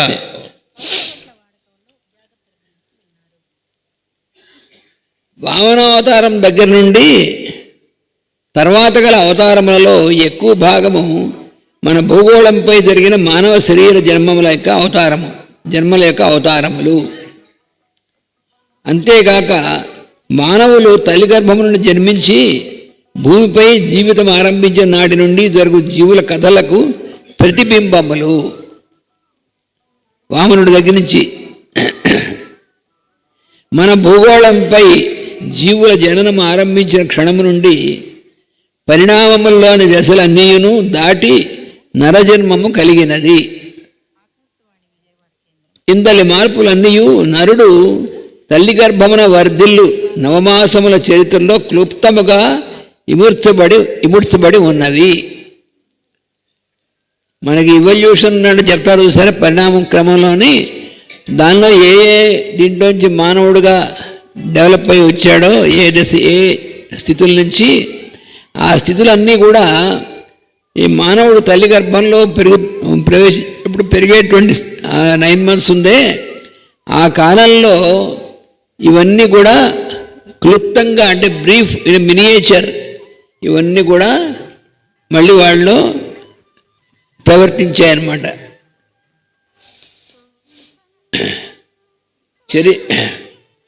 కనుక పిండోత్పత్తి క్రమం పరిశీలించి భూమిపై మానవుని పరిణామ కథను అందరి విశేషములను దర్శింపవచ్చును. పిండోత్పత్తి అంటే తల్లి గర్భంలో ప్రవేశించిన తర్వాత పిండము ఆ ఎంబ్రియో అనేటువంటిది పెరుగుతున్నప్పుడు అప్పుడు జరిగేటువంటివన్నీ పరిశీలిస్తే అప్పుడు దానిలో వచ్చేటువంటివన్నీ కూడా ఈ మానవుని పరిణామం అనేటువంటిది ఎన్ని స్థితుల్లో వస్తుందో మనకు అర్థమవుతున్నారు. ఇది ఒక ప్రత్యేకమైన శాస్త్రము. ఈ రకమైనటువంటి పరిశీలన అనేటువంటిది ఒక ప్రత్యేకమైనటువంటి శాస్త్రంగా మనం దర్శించి ఇచ్చారు. ఇది ఋషులకు అందరికీ సర్వసామాన్యంగా తెలిసినటువంటి విషయం. వాళ్ళు తెలుసు ఈవల్యూషన్ అనేటువంటిది అంతా కూడా ఎలా ఉంటుందో ఋషులకు తెలుసు. దానిని లీలావతార కథల్లో చక్కగా ఇమిడ్చిరి. అందుకని ఇప్పుడు మేము ఇందులో చదువుకుంటాం చూసారా లీలావతారములని. అలాగా పురాణములు అనేటువంటి వాటిల్లో ఈ ఋషులు ఏం చేశారంటే ఈ పరిణామ క్రమానికి సంబంధించినవంతా కూడా ఆ కథలన్నీ కూడా దీంట్లో ఇమిడ్చి ఇస్తారు. వామనావతారము మానవుని భౌతిక శరీరం యొక్క పరిమితత్వము దాని ఆవిర్భావమును తెలియజేయును. అంటే ఇది ఒక మొత్తం మానవుడిగా వచ్చినప్పుడు ఏ రకమైనటువంటిది ఉంటుందో దాన్ని తెలియజేస్తుంది. దానికి ఒక ప్రతీకగా ఉంటుందన్నమాట. అంటే ద్రవ్యము శక్తి ప్రజ్ఞ అనునవి శరీరధారి అయిన జీవుడు సమకాలికంగా జీవించు 3 లోకములు. అంటే మనకి లోకాలు అనేటువంటివి ఉన్నాయి. మనకి లోకంబులు, లోకస్థులు, లోకేశులు అని 3 రకాలైనటువంటి స్థాయి ఉంటుంది మనకి. ఏమిటంటే లోకములు అంటే ప్లేన్ ఆఫ్ కాన్షియస్నెస్, అవి లోకాలంటే. ఈ లోకములు అనేటువంటివి భూర్భువ స్వ మహా ఇవన్నీ మొత్తం 7 లోకాలుగా మనం చెప్తారు. ఈ 7 అనేటువంటి దాంట్లో ఈ 7 అనేటువంటిది కూడా మళ్ళీ ఒక సింబాలిక్, ఒక ప్రత్యేకమైనటువంటి ఫార్ములా. సప్త ఇమే లోకా ఏషు చరంతి ప్రాణా, వేదంలో ఉన్నటువంటి ఒక మంత్రం. సప్త ఇమే లోకా, ఈ మొత్తం 7 అనేటువంటిది ఆ నెంబర్లో ఉంటే లోకములు. ఏషు చరంతి ప్రాణా, ఈ ప్రాణము అనేటువంటి కలిగినటువంటి జీవులందరూ కూడా ఈ 7 లోకాల్లో తిరుగుతూ ఉంటారు అన్నారు. అది ఒక ఫార్ములా అన్నమాట. అది మనలో కూడా ఈ 7 లోకాలు ప్రవర్తిస్తుంటాయి. కానీ 7 లోకాల మొదటి 3 ఉన్నాయే, భూ భువ స్వ అనేటువంటి 3, ఆ 3 మనలో సమాంతరంగా సైమిల్టేనియస్గా పనిచేస్తుంటాయి. అది ఇక్కడ చెప్పబడినటువంటిది. ద్రవ్యము ఏమిటది? ద్రవ్యము శక్తి ప్రజ్ఞ. ద్రవ్యం అంటే మ్యాటర్. ద్రవ్యమయమైనటువంటి లోకం ఏదైతే ఉందో దాన్నే భూలోకము అంటారు. భూ అంటే మనం ఉన్నటువంటి ప్లేన్. భూరితివా అయం లోక అని మన తైత్తిరీయ పరిస్థితిలో ఇచ్చినటువంటిది. అయం లోక, ఈ లోకం భూరితివా, భూ అని చెప్పబడుతున్నటువంటిది. అందుకని భూ అంటే ఏమిటి? సత్తాయాం అన్నారు. అంటే భూ అంటే ఎగ్జిస్టెన్స్, మేనిఫెస్ట్ ఫారం, అంటే ఒక ఆకారము, ఒక రూపము, ఇవన్నీ కూడా ద్రవ్యానికి ఉన్నటువంటి లక్షణం, మ్యాటర్కి ఉన్నటువంటి ఇవి ప్రాపర్టీస్ ఆఫ్ మ్యాటర్ అంటారు. ఇవి ద్రవ్యం అంటే సాలిడ్ స్టేట్. అందుకని మన శరీరములు ద్రవ్యములకు సంబంధించినటువంటి భౌతిక శరీరం. దాంట్లోనూ కట్టుకుంది మన శరీరం, దాంట్లోనూ ఉన్నాం. అయితే దీన్ని నడిపించేటువంటిది శక్తిమయమైనటువంటిది, దాన్ని భువర్లోకం అంటారు. ఇంకో టర్మ్స్లో చెప్పాలంటే భూలోకం అంటే వసులోకము అంటారు.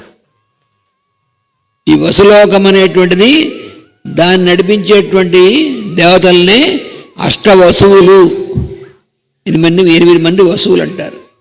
వసువులు అంటే లార్డ్స్ ఆఫ్ మెటీరియలైజేషన్, అంటే మ్యాటర్ తయారవడానికి, మ్యాటర్ యొక్క ప్రాపర్టీస్ అనేటువంటి ధర్మాలు పనిచేయడానికి వాళ్ళు కారణం. ఈ వసువులు అనేటువంటి వాళ్ళు 8 మంది పనిచేస్తుంటారు. అందుకని మన శరీరం భూలోకంలో ఉంది.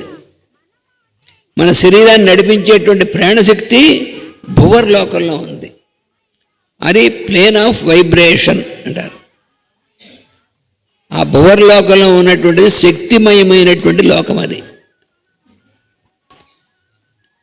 ఆ శక్తిమయమైనటువంటిది అంటే మనం భూలోకంలోనూ ఉన్నాం, భౌతికమైన శరీరంలో ఉన్నాం కాబట్టి దీన్ని నడిపించేటువంటి శక్తిమయమైనటువంటి లోకంలో కూడా సైమిల్టేనియస్గా ఉన్నాం. శక్తిమయమైనటువంటి శరీరం లేకపోతే భౌతిక శరీరం ఉండదు.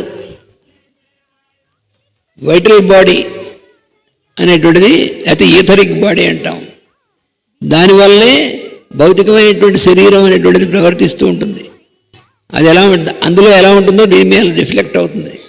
అందుకని మన ప్రజ్ఞ అనేటువంటిది భూలోకంలోనూ భువర్లోకంలోనూ, మూడోది సువర్లోకం. ఈ భువ ఈ భువర్లోకాన్ని ఇంకో టెర్మినాలజీలో భూలోకాన్ని వసులోకం అంటారు, భువర్లోకాన్ని రుద్రలోకం అంటారు. ప్లేన్ ఆఫ్ వైబ్రేషన్ అంటే ఈ మ్యాటర్ అనేటువంటి తయారైనటువంటి మ్యాటర్ అనేటువంటిది స్టేట్లో ఉండాలంటే కంటిన్యూస్గా వైబ్రేషన్ అనేటువంటి స్టేట్లో ఆ శక్తిమయమైన పనిచేస్తేనే ఇది ఉంటుంది. అందుకని వాళ్ళ రుద్రులు. దానికంటే పైన సువర్లోకము అన్నారు. ఇది ప్లేన్ ఆఫ్ రేడియేషన్ అంటారు. అంటే ఎక్కడి నుంచి అయితే వెలుగు లేక కిరణములు అనేటువంటివి ప్రసారం జరుగుతూ ఉంటుందో ఆ లోకము. అందులో ఈ 3 లోకాల్లో కూడా మన ప్రజ్ఞ సమాంతరంగా ఉంటుంది. అది ఇక్కడ చెప్పినటువంటి చాలా ఇంపార్టెంట్. మనకి మామూలు సైన్స్ ఇవి ఏమి తెలియదు. ఇదంతా కూడా మామూలు సైన్స్లో ఎక్కడైనా ఇదంతా ఎక్కడైనా చెప్పిందే ఉందా, ఎక్కడైనా ఏమీ లాభం లేదు. ఇందులోకి వస్తే తెలుస్తుంది అది. అందుకని ద్రవ్యము, శక్తి, ప్రజ్ఞ అనేవి శరీరధారి అయిన జీవుడు సమకాలికముగా జీవించు 3 లోకములు అంటే 3 planes where the beings exist simultaneously అని అర్థం. సమాంతరంగా మనం ఈ 3 లోకాల్లోనూ మన ప్రజ్ఞ పనిచేస్తూ ఉంటుంది ఒకేసారి. అంతేగాని ఒక దాంట్లో స్విచ్ ఆఫ్ అయ్యి ఇంకో దాంట్లో యాక్టివేట్ అవ్వడం కాదు. ఈ 3 లోకాల్లో దీని అవతల వేరు. ఆ పైకి వెళ్ళేప్పటికీ అది మహః, జనః, తపః ఇవన్నీ అవి వేరు. కానీ ఈ 3 మాత్రం వసు, రుద్ర, ఆదిత్య లోకములు. భూ, భువ, సువ అనేటువంటివి. వాణ్ణి గూర్చి మానవుడు దర్శనము చేసి ఆత్మజ్ఞానమును సర్వాంతర్యామిత్వము చెందుటనే వామనుడు 3 లోకాలను ఆక్రమించుట అని వర్ణింతురు. వామనుడుగా వచ్చినటువంటి వాడు 3 లోకాలని 3 అడుగులతో 3 లోకాలను ఆక్రమించాడు.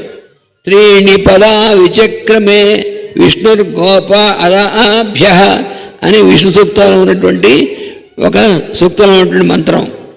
3 అడుగుల్లో ఆయన 3 లోకాలను ఆక్రమించాడంటే అర్థం ఈ 3 లోకాలు అనేటువంటివి ఏవైతే ఉన్నాయో వీటిని సర్వాంతర్యామిత్వం వీళ్ళు చంద్రం అనేటువంటిది ఈ 3 లోకాలని ఆక్రమించడం. ముందు వీడు పొట్టివాడు, ఈ పొట్టిగా ఉన్నటువంటి వాడు ఈ 3 లోకాలను ఆక్రమించి చాలా పెద్దవాడయ్యాడు అని. ఈ కథకు మూలములైన వర్ణనములు ఋగ్వేదమున కూడా త్రేధా విష్ణుర్విచక్రమే త్రిపదా ధారయద్దేవ 3 పదా విచక్రమే అనేటువంటి మంత్రాలు మొదలగు విష్ణు మంత్రముల్లో కలవు. భౌతిక దేహ నిర్మాణ శక్తులను రాక్షసులందరూ ఇక్కడ మళ్ళీ మనకి ఆ కీ ఇచ్చారు. రాక్షసులు అంటే ఎప్పుడు మనకి ఆ కోరలతోనూ గిట్టలతోనూ ఉన్నవాళ్ళని అర్థం కాదు. రాక్షసులు అంటే భౌతికమైనటువంటి శరీరం ఉందే, దీని నిర్మాణానికి కావాల్సినటువంటి శక్తులు వాళ్ళు రాక్షసులు అంటే. ఈ భౌతికమైన శరీరం నిర్మాణం అవ్వాలంటే వాళ్ళు పనిచేయాలి. దేవతలు ఎలాగో వాళ్ళు అలాగే. అందు దేహం యొక్క సమాహారమైనటువంటి శక్తినే బలిచక్రవర్తి అందురు. అంటే ఇవన్నీ జాగ్రత్తగా మనం తెలుసుకోకపోతే ఏదో బలిచక్రవర్తిని దుక్కేశాడు, వాడి దగ్గర లాగేసుకున్నాడు అని కథ. వాళ్ళు ముందు స్థూలంగా కథ ఇచ్చారు, అంటే ఆ కథ మనకు గుర్తుండిపోతుంది కాబట్టి కథగా ఇచ్చారు. కానీ దానిలోంచి మనం కథలో ఆగిపోకుండా దాని అసలు అర్థం ఏమిటి, బలిచక్రవర్తి అంటే ఏమిటంటే అది మనకి ఇక్కడ ఇస్తున్నటువంటిది. బలిచక్రవర్తి అంటే దేహం యొక్క సమాహారమైన శక్తి, టోటల్గా సమాహారమైనటువంటి పవర్ ఏదైతే ఉందో శరీరానికి, దాన్ని మనం బలం అంటాం. బలి చక్రవర్తి అంటే అని అర్థం. చక్రవర్తి అని ఎందుకంటారు అంటే సర్క్యులర్ మళ్ళీ అదే క్రమంలో పనిచేసేటువంటిది కాబట్టి దాన్ని చక్రవర్తి అన్నారు. ఇవి తమాషా అయినటువంటి పదాలు ఇవి. చక్రం అంటే ఏమిటి, పైకి మళ్ళీ కిందకి మళ్ళీ పైకి రొటేషన్ అనేటువంటిది ఉంటుంది. అంటే మళ్ళీ అదే క్రమంలో పనిచేస్తుంది, అటువంటి చక్రం. ఆ చక్రమునందు వర్తించుటువంటి వాడు కాబట్టి చక్రవర్తి అన్నారు, బలి చక్రవర్తిని. అందుకని దేవతల ప్రజ్ఞలు దేహమునందు ఇంద్రియములు మొదలగు ప్రజ్ఞలుగా పరిమితత్వము చెందును గనుక బలిచక్రవర్తి వల్ల దేవతలు తమ రాజ్యము కోల్పోయేదని వర్ణింపబడినది. అంటే చాలా జాగ్రత్తగా మనం తెలుసుకోవాలి. ఏదో కథలో మామిడి గుట్టి కథ తెలిసి చాలన్నమాట. మన దేహంలో ఉన్నటువంటి ప్రజ్ఞలన్నీ పనిచేయాలంటే దేవతలు పనిచేస్తారు. ఆ ఇంద్రియములు మొదలైనటువంటివి వాళ్ళు పరిమితత్వం చెందారు. అందుకని బలిచక్రవర్తి వల్ల వాళ్ళందరూ రాజ్యం కోల్పోయారని ఇది ఇందులో ఉన్నటువంటిది. ఇది ఇంకా మనకి తర్వాత వచ్చేటువంటి భాగాల్లో దీని వివరణ ఇంకా చాలా ఉంటుంది. అది అలాగే మన సూక్తాలకి మాస్టర్ గారు ఇచ్చినటువంటి వ్యాఖ్యానంలో కూడా చాలా చోట్ల ఇచ్చారు. అందుకని ఇవన్నీ కూడా మళ్ళీ మనం చెప్పుకుంటాం. వాసుదేవ.